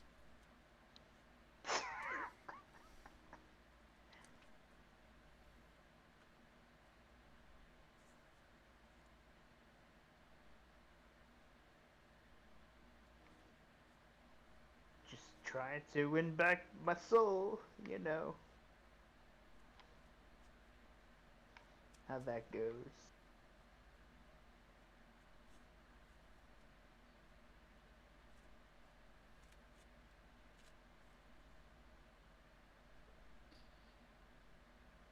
Figure thinks on it for a moment. What if I could just give you it back?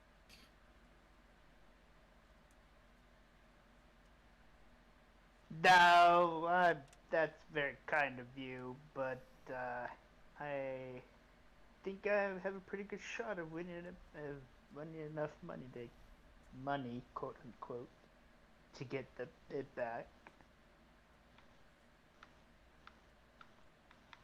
Do you think they just want money?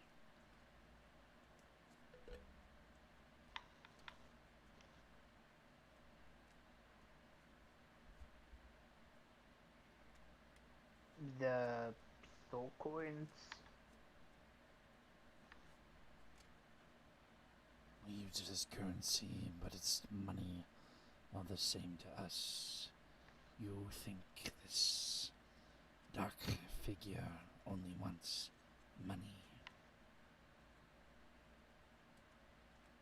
Well, that's what he said. If I win enough of them, he'll give me back my soul. Mm.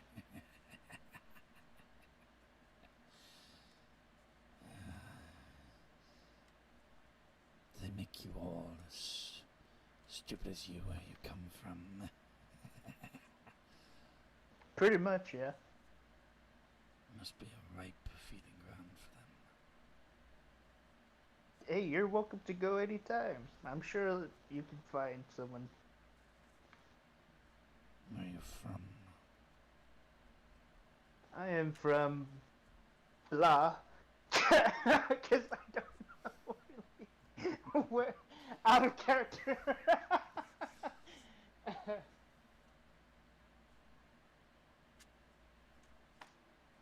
may just do that at some point.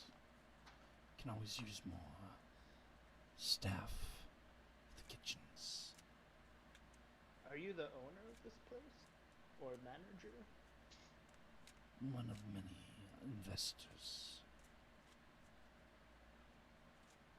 That's a lovely establishment you have here then. Should have seen it before that fool lost a fiddle. Huh. So that really actually happened? What? He lost the fiddle to a guy. No, I was wagered at a table here. Stupid little bet between him and a rival casino. Okay. After that point, I don't know, but it's certainly not hanging up in their showroom. Is he allowed back into this place? He's one of the investors, but we always poke fun at that. Worst bet since the casino opened.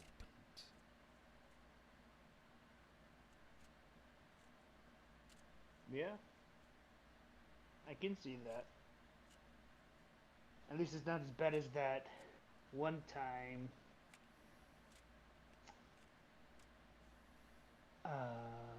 What was it?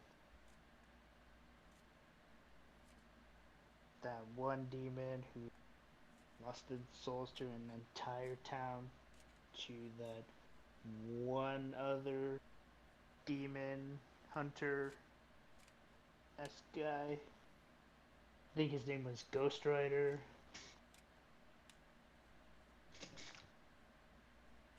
I don't know who you're referring to, but whatever.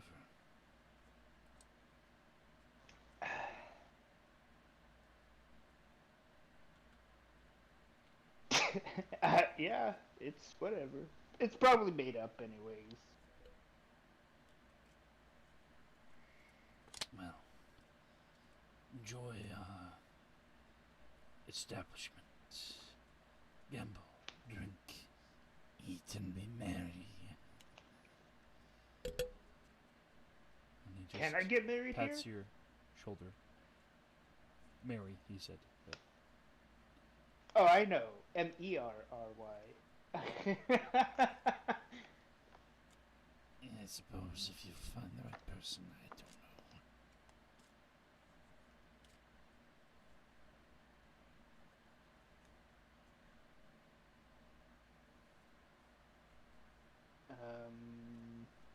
Well, thank you for coming out to see little old me. she walks off. Have you do a observation check. That would be a wisdom check.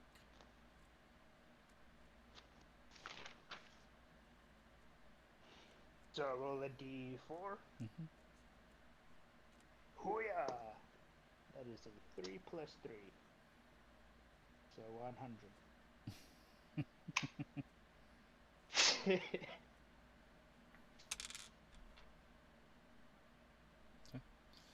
Where he had touched, there is a glob of some kind of shifting mucus and some small little cricket squirming around in it. Yeah, I kind of was gonna like burn this once I take it off.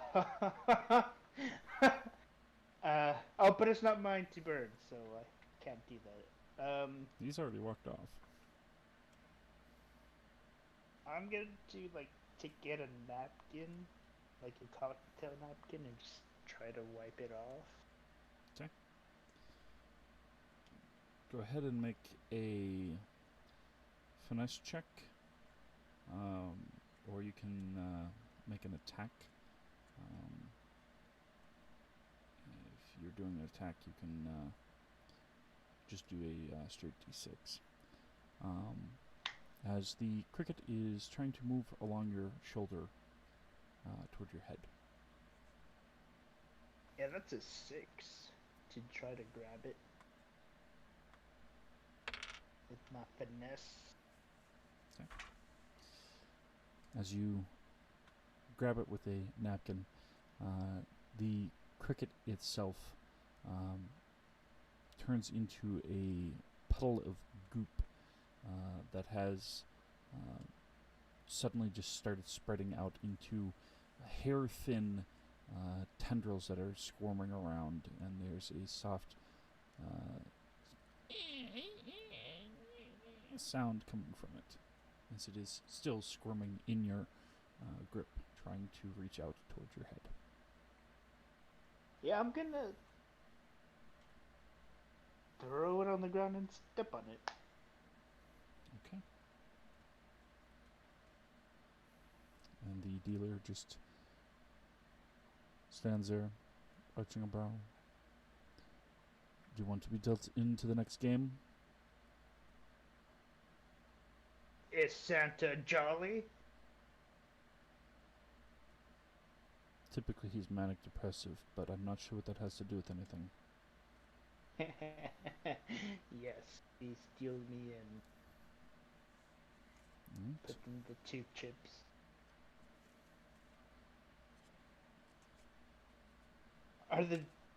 How much are the drinks? Depends on what you want to get.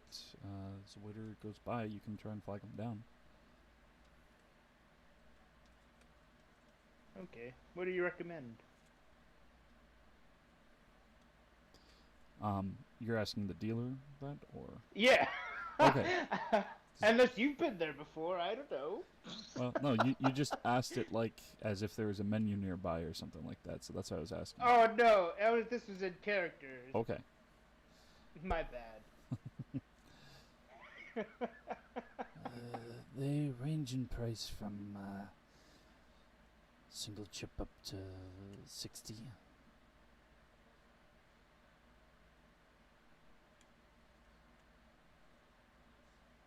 Can I buy you a drink?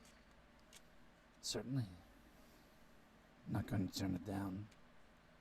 I'll buy you a drink. Buying just one for them or one for yourself as well? One for both of them. Okay.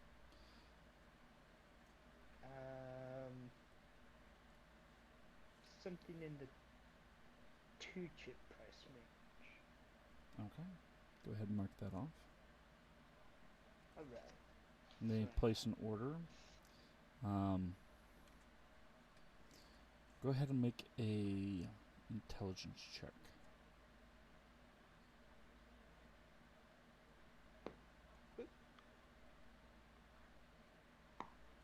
It's 3 again.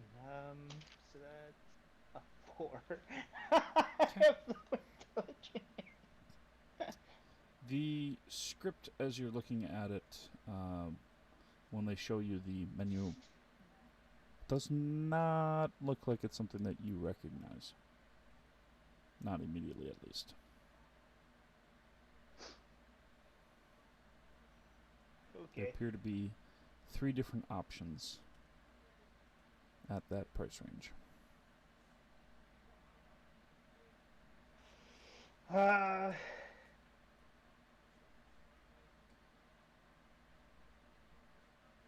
take the one on the top and give him the one in the middle.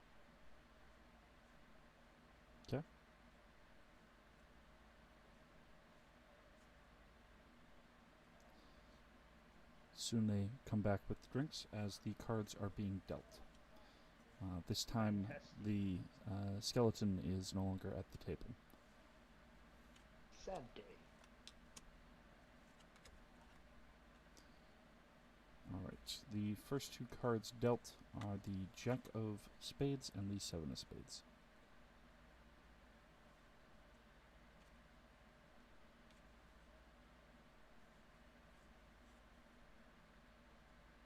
I am staying. Okay. The woman raises by one.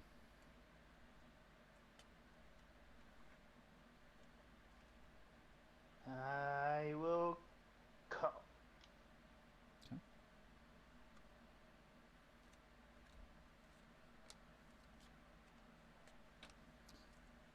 Your first dealt card is the Ace of Spades.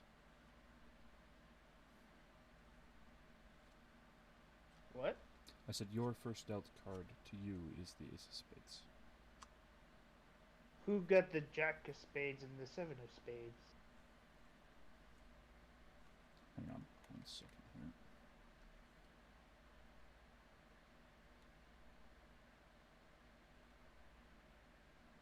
I was playing Texas, Hold not on. blackjack. No, sorry. I'm saying that your third card, the next card that pops up, is the Ace. That's the first one that's face up. That's the flop. I thought there were supposed to be 3 cards on the flop. I know. I'm listing off the first card. Oh, okay. I'm sorry. Sorry. The second card is the Nine of Diamonds, and the third is the Nine of Hearts. Oof, that's not looking too good. I'm gonna stay.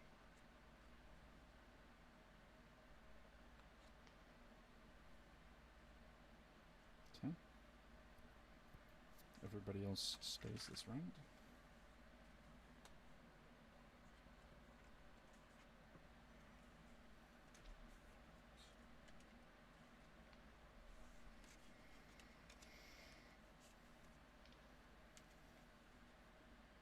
The turn is the Ten of Diamonds. Fuck. I fold. Okay. The final card, the river, is the Four of Spades.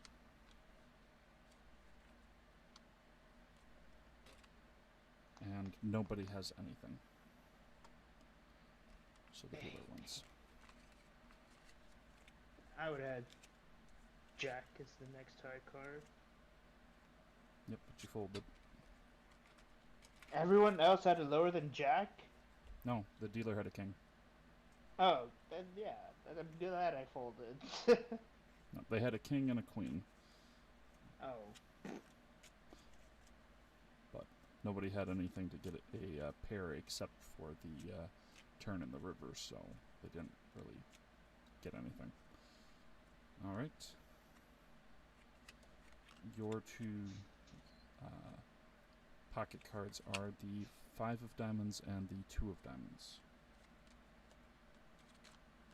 Okay, I'm getting into that. The flop is the Queen of Spades, the Seven of Clubs, and the Ace of Hearts.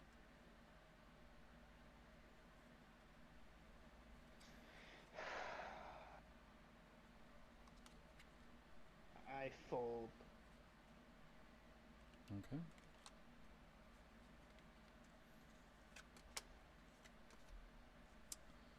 The woman wins with 3 queens. Fuck yeah! by the end. Nice.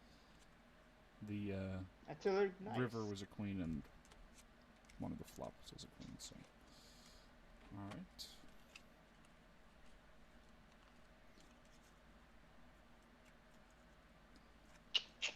Gonna keep playing. Hell yeah. 2 more in.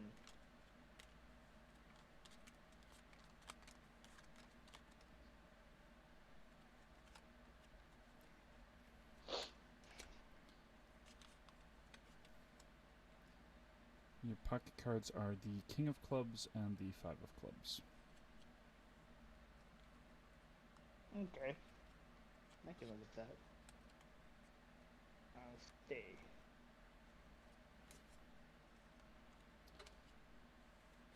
The flop is the Jack of Diamonds, the Nine of Spades, and the Five of Spades.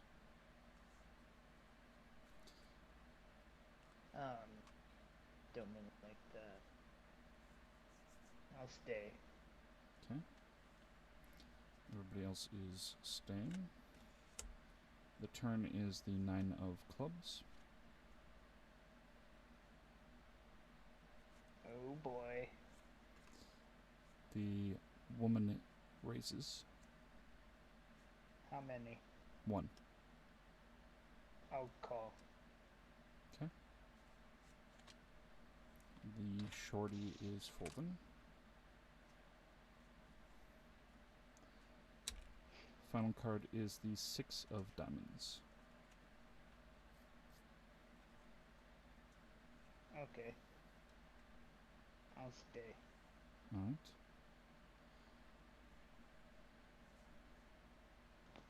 The dealer reveals a King of Spades and a Five of Hearts. Okay. The woman reveals a Nine of Diamonds and an Eight of Diamonds. They have 3 of a kind. Yeah. You have 2 pair. 2 pair. Yep.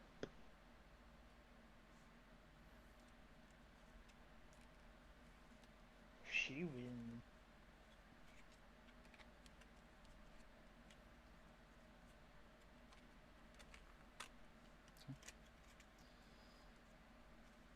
I think I can do one more game. Alright.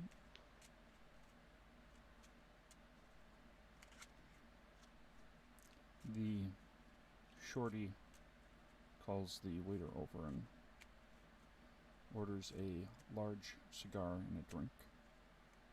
Do you partake from your drink while the dealer is shuffling cards?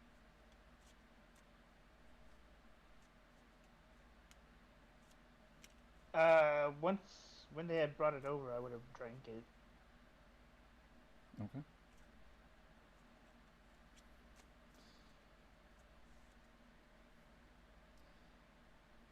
I want you to make a strength check.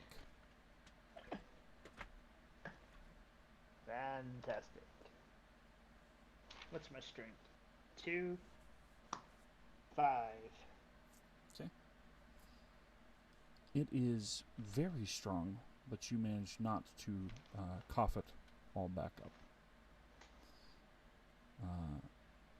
However, as you are waiting for the next cards to be dealt, the woman just reaches a hand out and is just rubbing your shoulder a little bit. Says, You just keep on betting, and you my good little luck charm, won't you?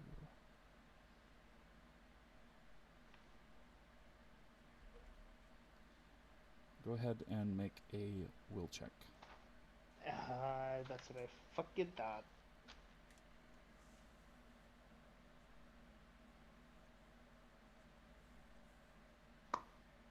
Hey, 6.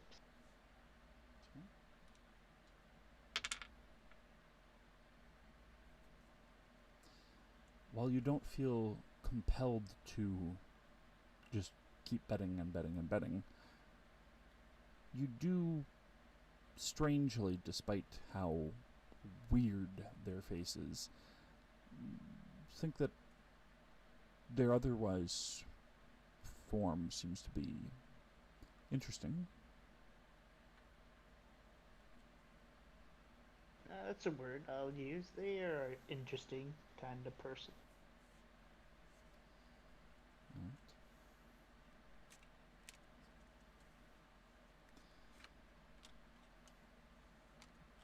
Dealer starts dealing out cards. Your pack of cards are the Jack of Clubs and the Four of Clubs. Okay. Nobody so far has raised more than the ante. Alright, I'll stay.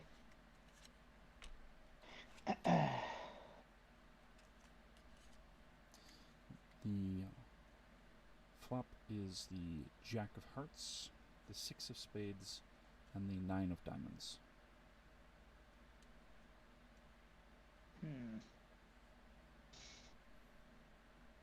I'll stay. Okay.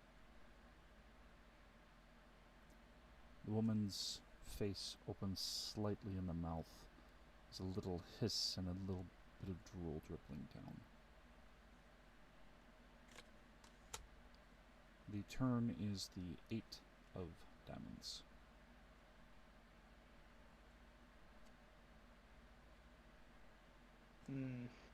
That's not looking too good.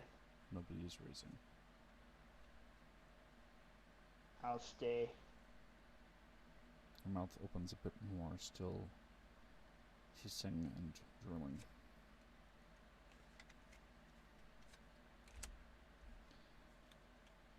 The river is the Eight of Hearts. Oh boy, yeah, that's not too good. I'll just stay. Okay.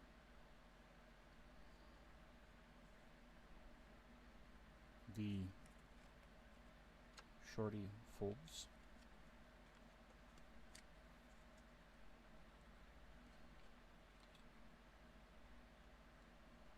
Woman glances over at you.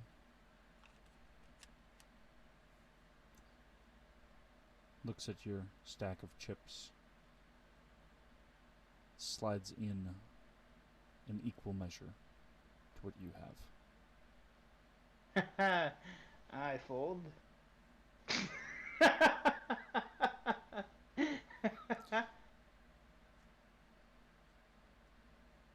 There's a chortling laugh that comes from her stony face as the dealer reveals a 5 of diamonds and a 10 of diamonds. Ooh, man. Just one away from flush. What does she have? You folded.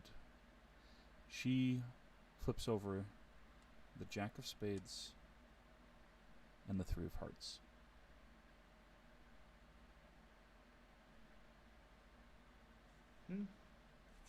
Could have had a split pot. No, you would have won because you had a high card. Oh, the 4. Oh well, you live and learn.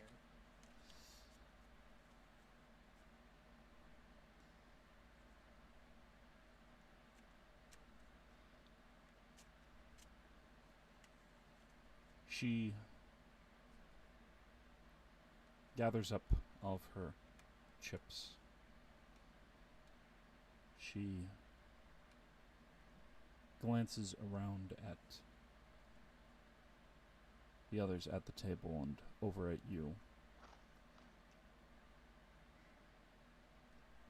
Going to play again? Or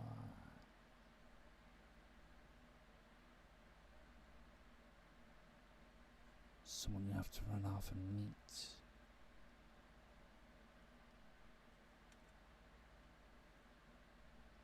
I think I'll play one more. It was a pleasure meeting you.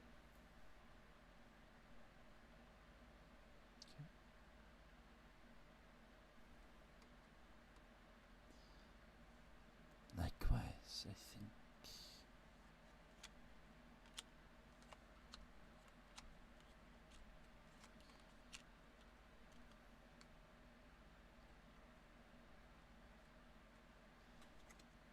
Another figure replaces your former skeleton buddy.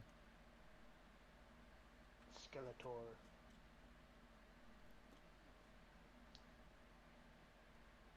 This one appears to look like they're another felony, except they've got an extra eye between their main ones.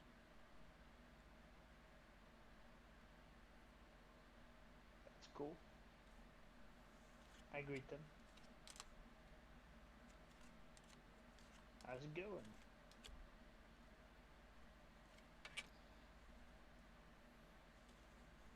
They just give a little nod, slight smile and a purr.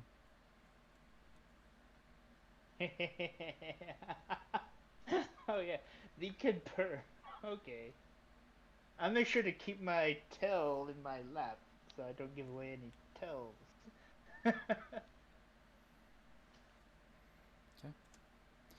Your pocket cards are the King of Spades and the Ace of Clubs.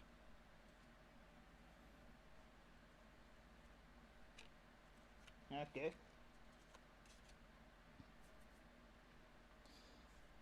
Both women raise.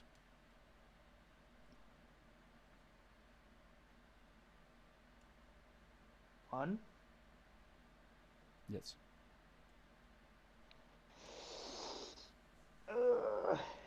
I call. Okay. The dealer and Shorty just call. The flop is the Ace of Spades, the Nine of Hearts, and the Four of Diamonds.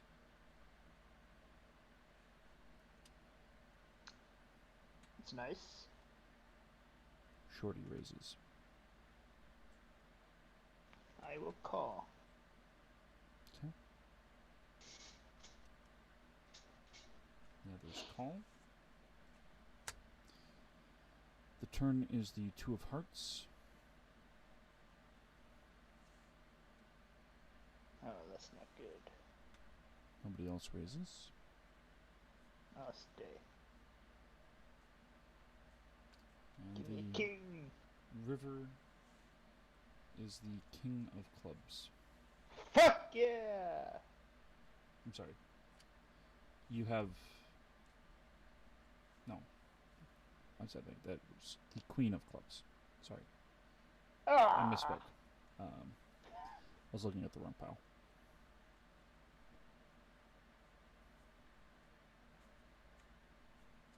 Well, I stay. Okay.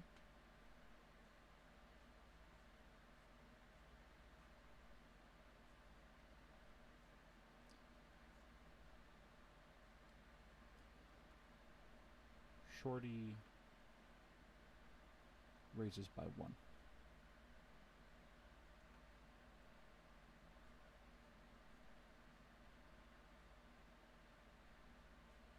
Why are you doing this, Jimmy Shorty? I don't say that in I was about to reply. Fuck it, I call. Okay. Alright. Everybody else calls. Shorty reveals the 9 of Clubs and the 4 of Hearts. They have 2 pair. Piss Stony Woman reveals the 5 of Clubs and the 5 of Spades. They have 1 pair. The new Felinae Woman has the 6 of Diamonds and the 6 of Hearts. They have 1 pair. The dealer reveals the 9 of Spades and the King of Clubs. They have 1 pair. Yeah. Shorty has Shorty won the won. round.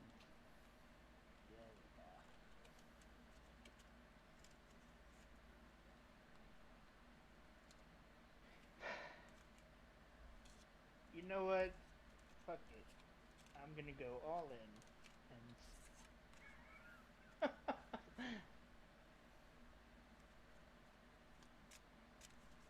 You're gonna go in all in on the next one? hell yeah, all in. Just put on my chips board and stand all in.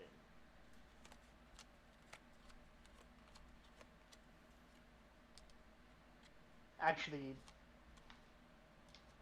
Let me see my cards first.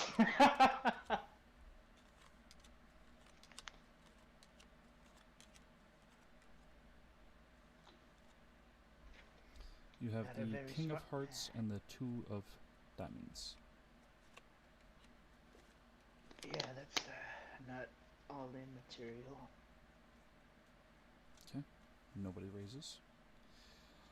The flop is the 6 of Clubs, the 7 of Hearts, and the 10 of Hearts.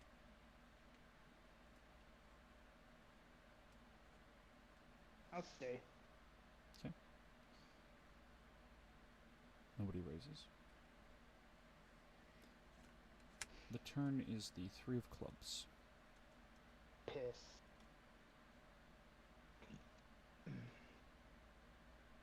Shorty puts in 2 chips. I fold. Okay.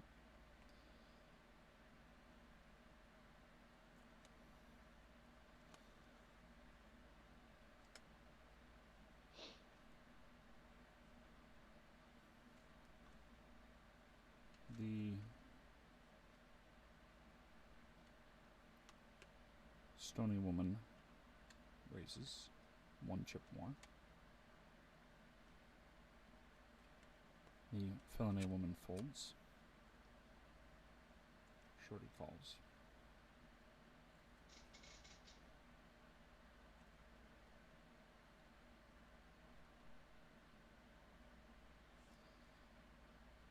The river is the 5 of Hearts.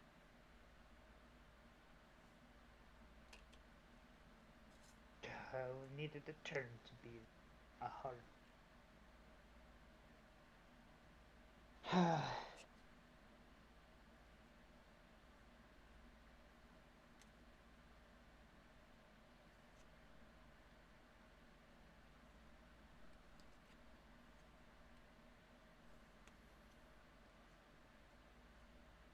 Shorty calls.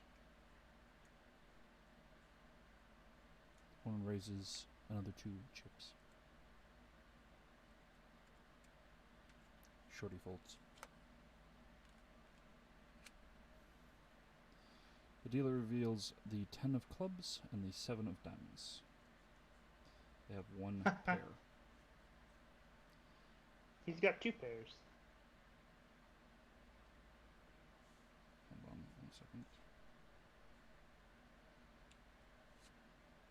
7 and 10. Yes, right. Where was it? I think I had picked up that with the wrong set.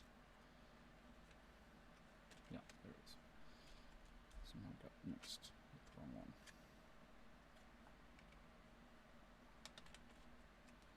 Alright.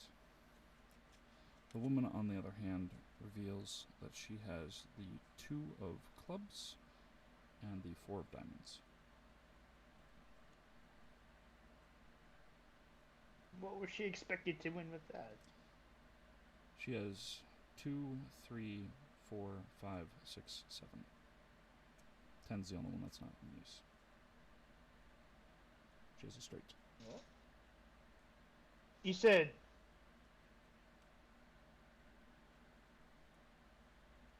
Six of hearts, 7 of hearts, 10.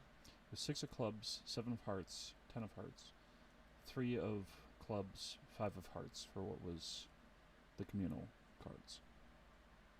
Oh, I did She's not got 6 in a row. hear that 5 of hearts. That was the last one. Oh, well fuck, I would have had a straight as well. Well, no, you would have had a flush.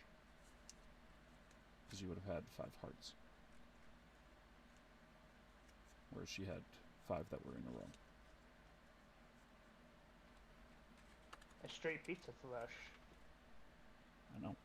That's what she had. You would have had a flush. So She would have still beat you out. yeah. So, you just didn't lose more than if you had kept betting. No, I would have had a straight because I also had a 2.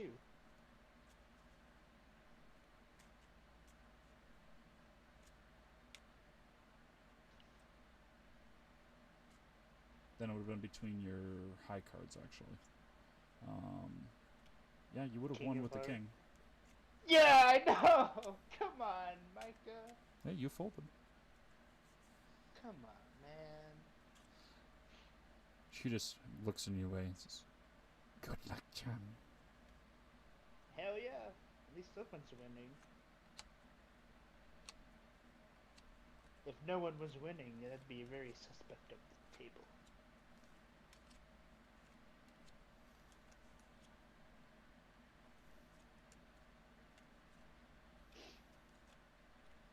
I have 7 chips left, Micah. What happens if I don't have any chips? If you don't have at least 15 chips, you can't cash out your soul. Now you could That's what I was afraid of. you could hope that the dark figure hasn't gambled away all 10 of them and that they've got enough for both of you, but you know, That's what I was afraid of. you can hope. I can hope. I'll put in 2 more chips for the next round. Okay. So I'm that would be 7. That would be 5. Okay. So your pocket cards are the 6 of spades and the 9 of clubs. Alright.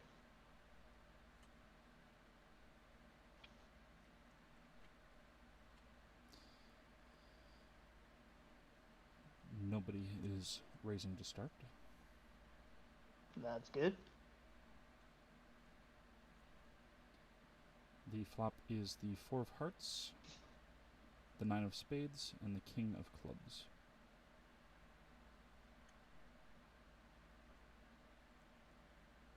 4, 9. Better hope for 2 more 9.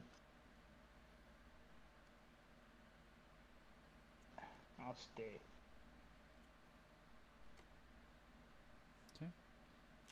The turn is the 2 of clubs. Yeah.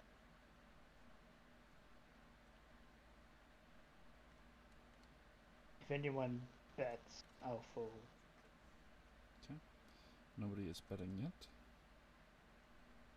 Cool. The river is the 6 of clubs.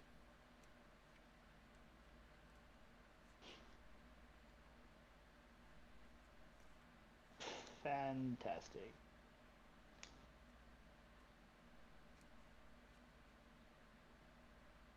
I'll stay. The stony woman raises 1 chip.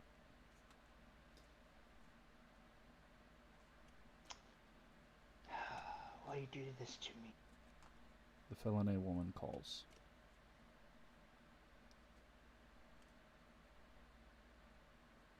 Shorty, I'll wink at the stony woman and call.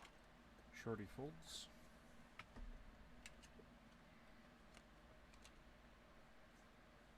Okay. The dealer reveals the 8 of spades and the queen of diamonds. Okay, so he's got nothing. The stony woman reveals the king of diamonds and the jack of hearts. She has 1 pair. 1 pair. The felony woman reveals the ace of hearts and the 6 of hearts. They have 1 pair. Haha, yes! 2 pair! Woo! You take the pot. How much is that?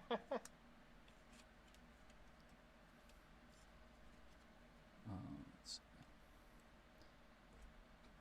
It was 5 including your own, then they each raised 1, so it'd be 7. Including the 1, no, 8, including the 2 that you put in.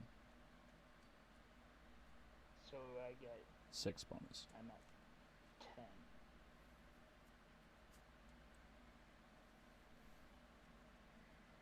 Just need 15 to get your soul contract out of Hawk.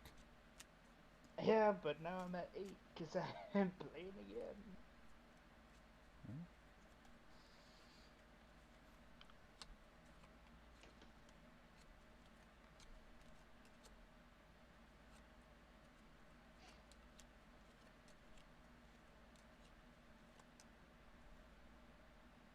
I'll try to make some small talk with the dealer.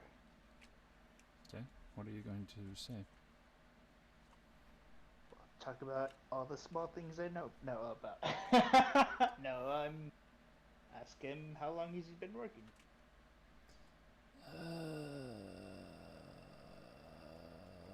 88 years. Think. 88 years? Yeah. That's amazing. It's got a good dental program. Dental's always good, man. It's hard to find places with good dental. Insurance against adventures. You know, reconstitution once a year. Vacation of about 3 weeks in Mortal Plane or 2 somewhere else. Nice. Of course, if you Out of character, does he look like? So, like I said before, the dealer looks like the dark figure. They're red-skinned. Oh! They just have shorter Oh. horns than the dark figure does. I thought you said there was another player who looked like the Dark Figure. Okay. No, My that bad. was the dealer. Okay.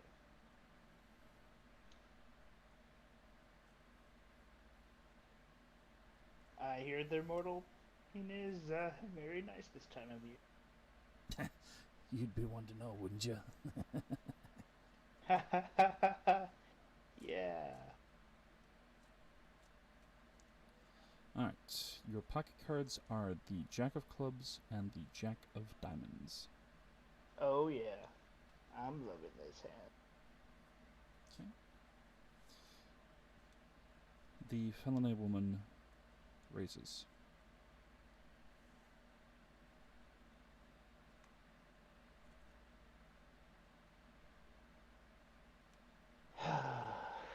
Is there a time limit of how long I can wait to call?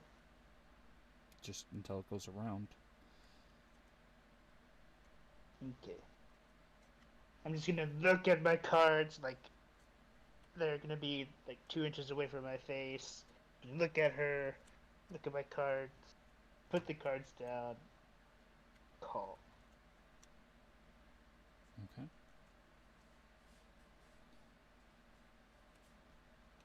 The flop is dealt. It is the Queen of Hearts, the 4 of Diamonds, and the 10 of Clubs.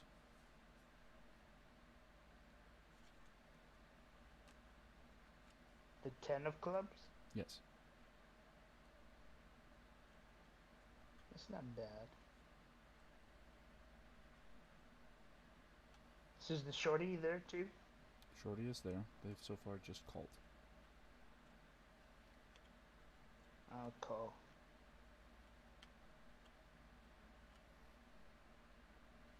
Okay. The turn is the 5 of Hearts.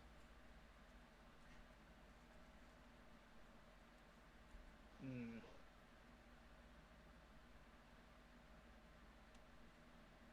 That's not looking so good.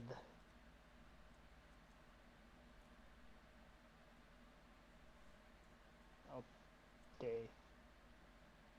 Okay.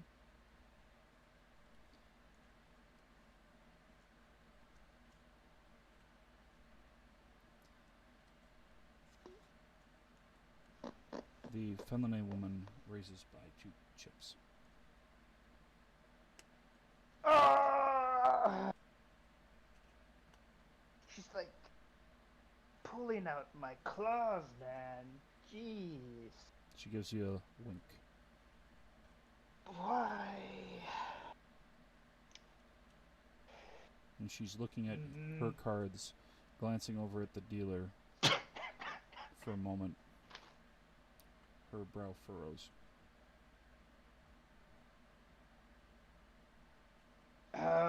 I'm like petting my tail right now, just really thinking hard about this. Fucking hell. I call. So, the river is the Jack of Hearts. Fuck yeah! I go all in.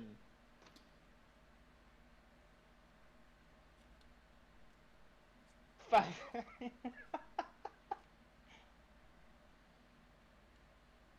that she put 2, so that'd be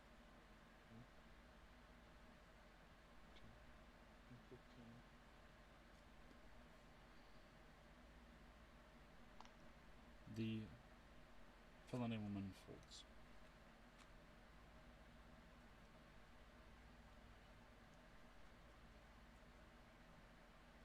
I wink back at her. Stony woman calls. Nice. That's 20.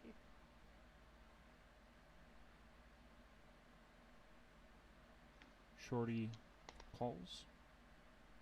I am very scared now.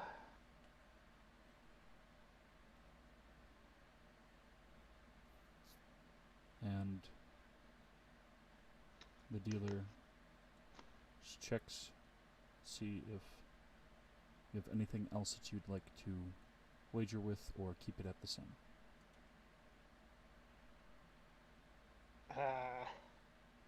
Don't got nothing, man. Okay.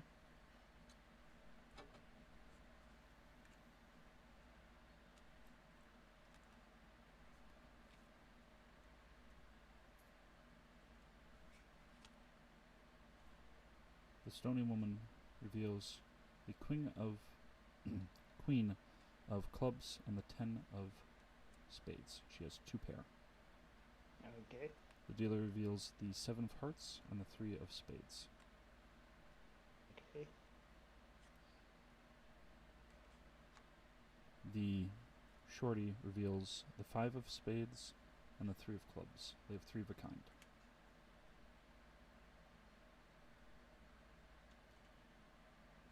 Okay. Felony woman still has their cards down.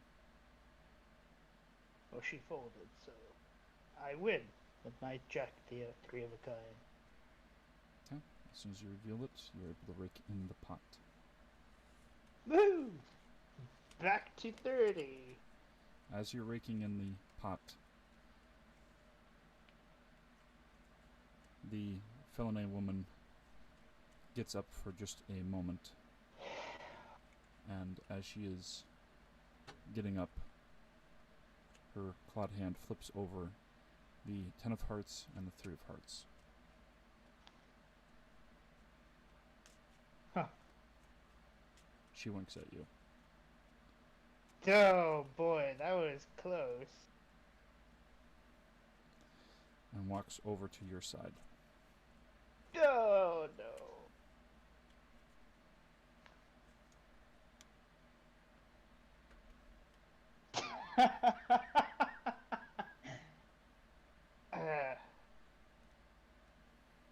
You could have won. Perhaps I did.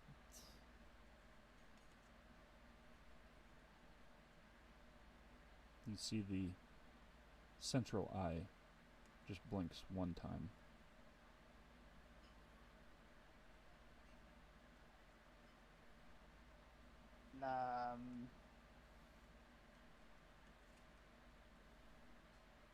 She extends a hand. Najana.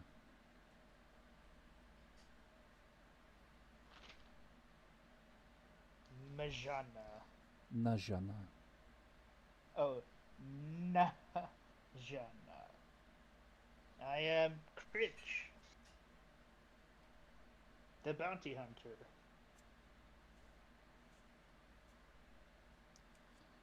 And And what shake her hand. bounties are you after?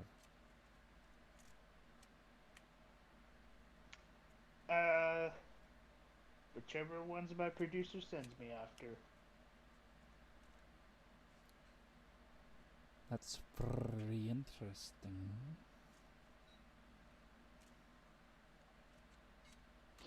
It pays the bills.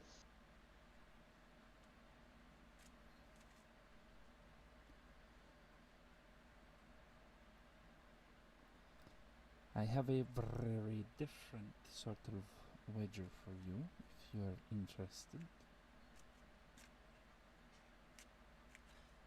I'm not gonna lie. I am very scared right now. She giggles a little bit, her tail swishing.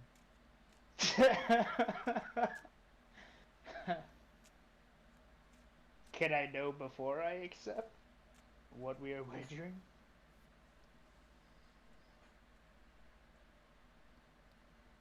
One singer card drawn.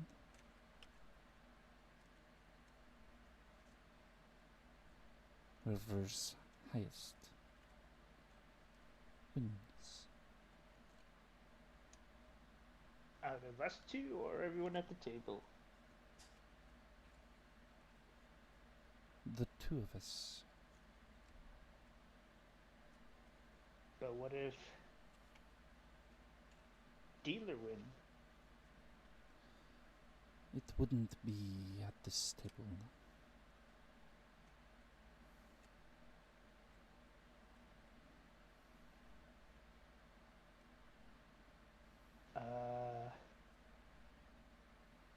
Sure, why not?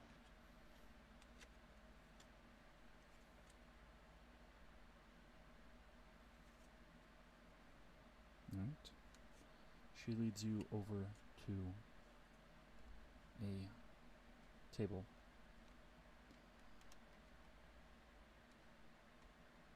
And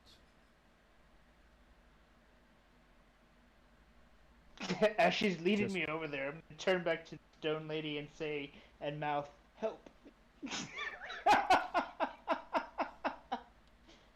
you can see she is chuckling and mumbling something. Go ahead and make a wisdom check. 5. Oh, that poor fool.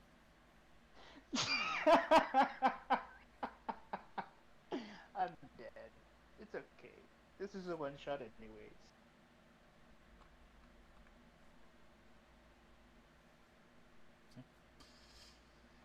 She asks for one of the waiters to just bring over a standard deck of cards.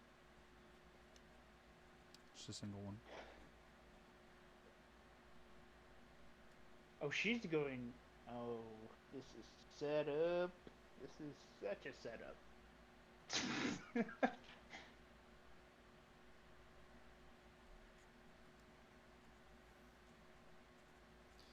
They bring over a fresh deck.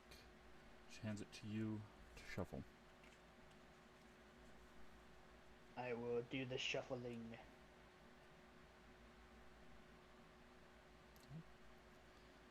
You can split or have it folded. Split. Okay. You want to split it again or have it folded? I'll fold it. Okay.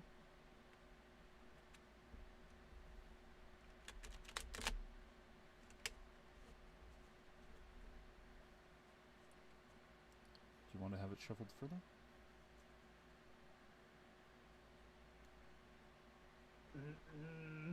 Usually, it says to shuffle cards 7 times to get a good, I know. you know.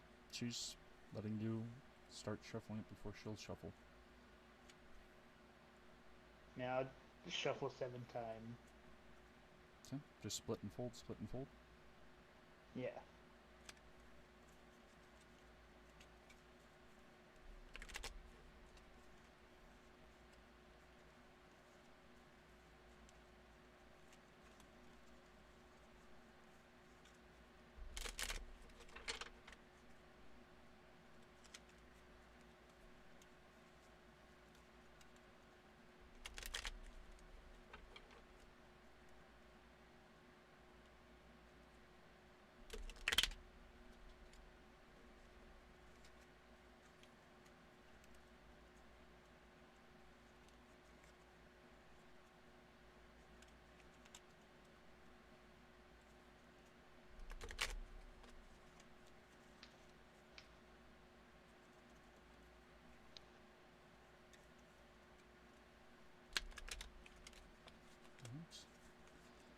7. She just takes it, cuts it again, and one final fold.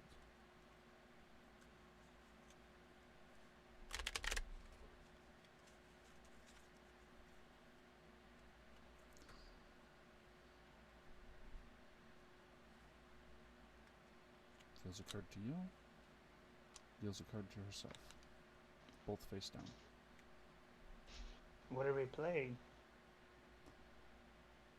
I told you, higher card wins.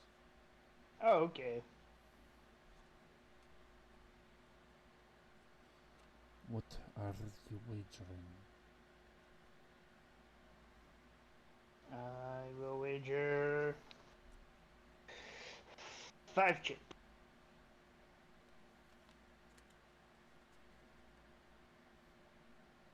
She chuckles a little bit, shaking her head.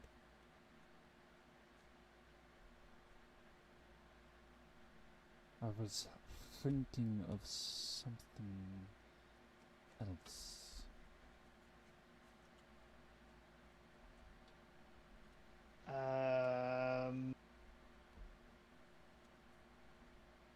My watch? It's not the nicest.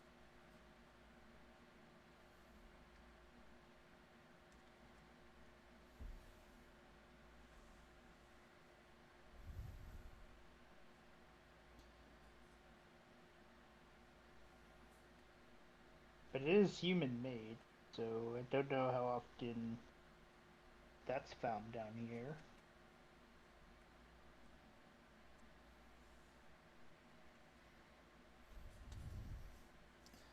She just looks at you, still smiling, her middle eye blinking once. I was thinking of maybe we could wager something that's more substantial.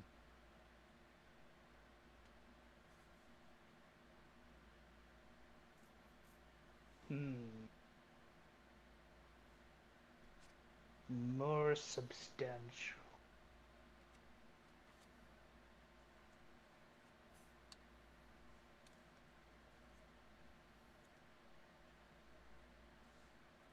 My truck?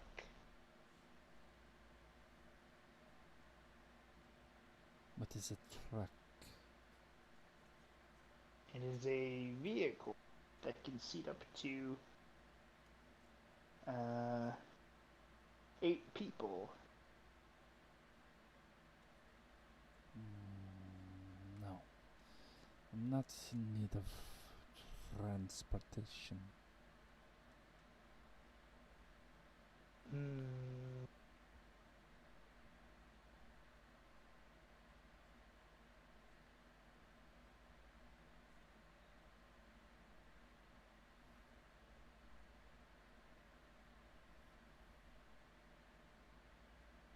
I don't have anything really of value. Surely you can think of something. A bit of your time, some resources, skills, knowledge.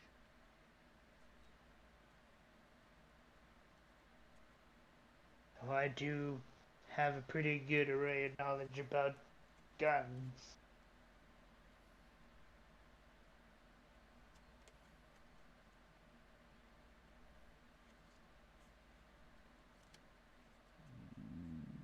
Not so interested in more mundane things as that.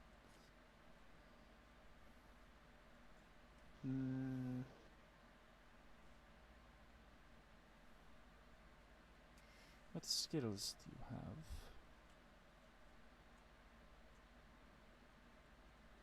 have? I am a pretty good shot with said gun. Good tracker.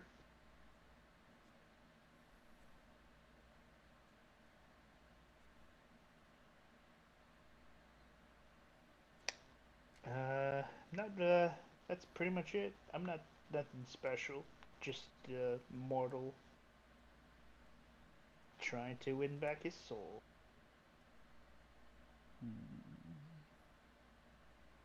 You could wager some of your time, or could wager being my tracker.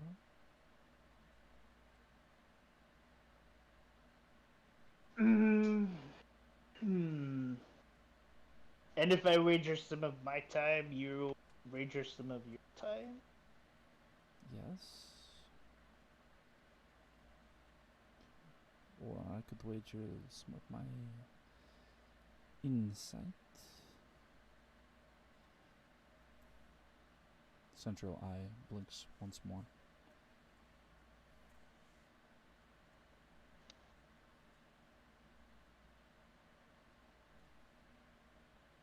How much time you're talking about?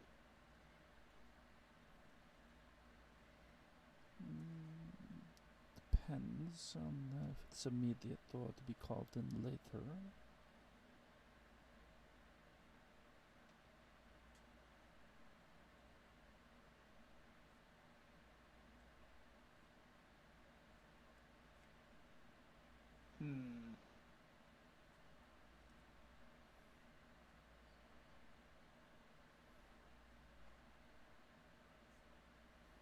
I'll give you 24 hours of my time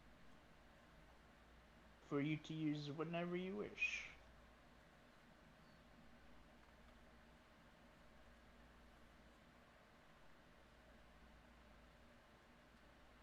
Very well. And would you have me wager the same on my insight?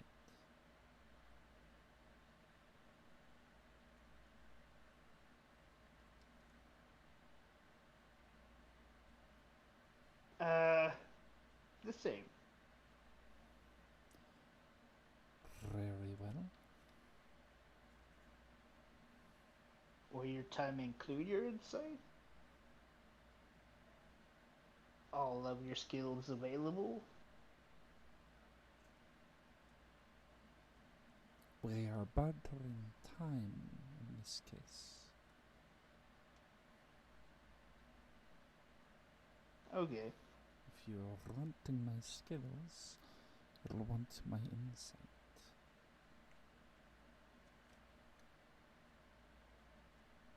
How about a time that we get will include our skills and resources available?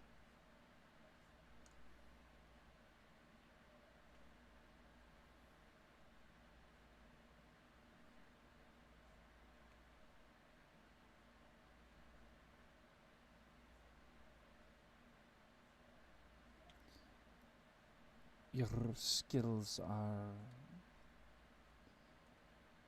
separate from that, but if you wish to have two parts to the wager, that's feasible, or we could switch to solely skills.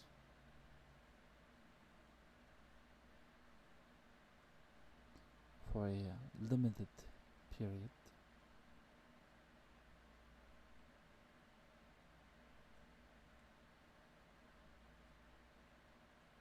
You do know what I mean by wagering time, yes? Let's pretend that I don't know and explain it to me. Just because I like hearing you talk. There are two options in wagering time. One is more time added to a lifespan. The other is a period of possession. I was thinking of the possession kind.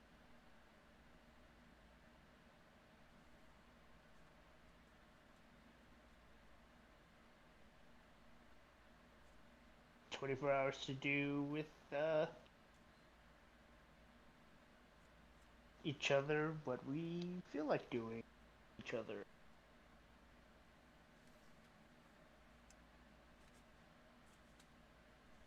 That is what you wish to wager?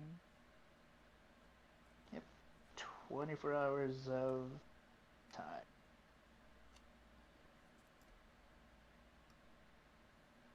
Very well. One card for each. Yep. Waiter deals a card out to you and a card out to her. Alright.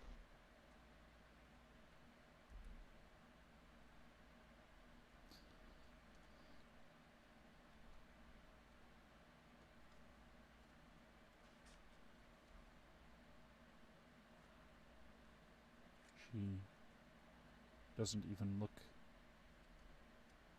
at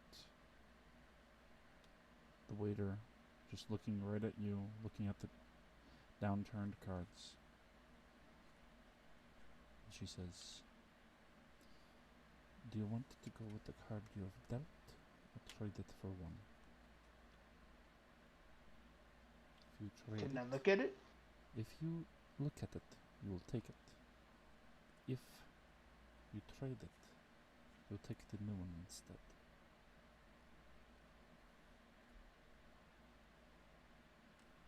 I'll keep the card. Very well. I will trade mine. The dealer takes it, sets it aside, deals her new one face down.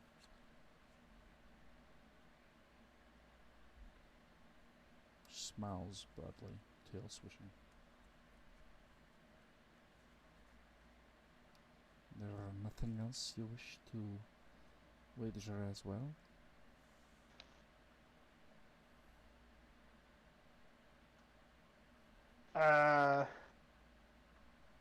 No. No, I'm good. Very well.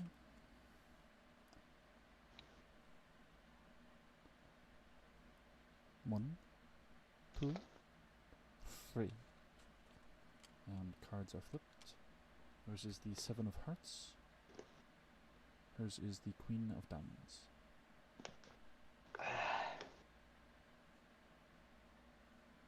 Yeah, I figured this was gonna happen.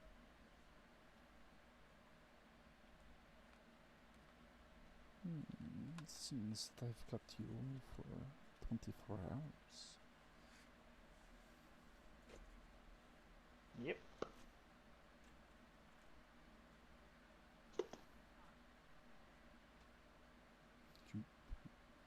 Motions to the waiter, and they go over and bring back a contract.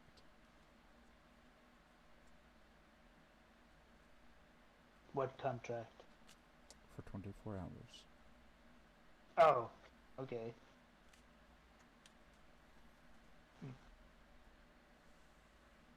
Starting now, or? You said I could have it when I wanted. Yes, that is true. You didn't specify when. I did not specify when. Or even that it was at a single time. I made it ambiguous for a reason.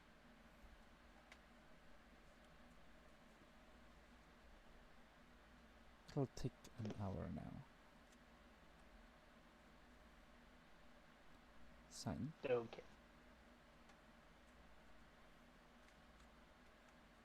Okay.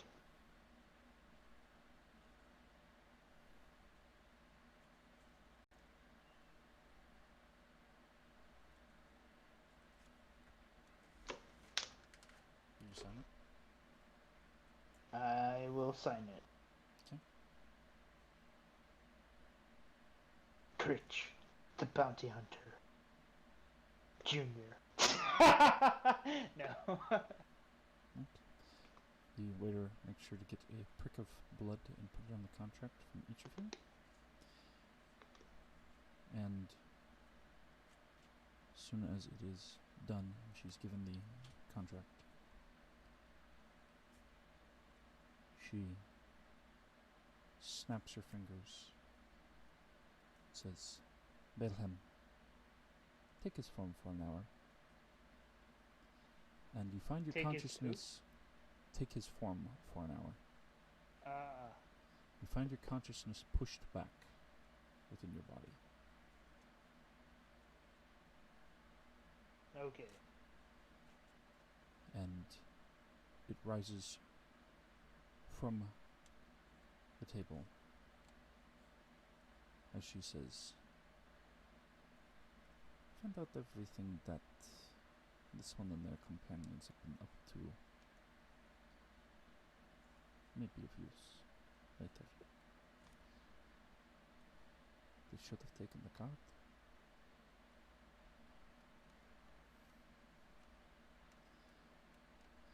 And with your body possessed, going to go talk to Fulcha and the Dark Figure, we will end the session off.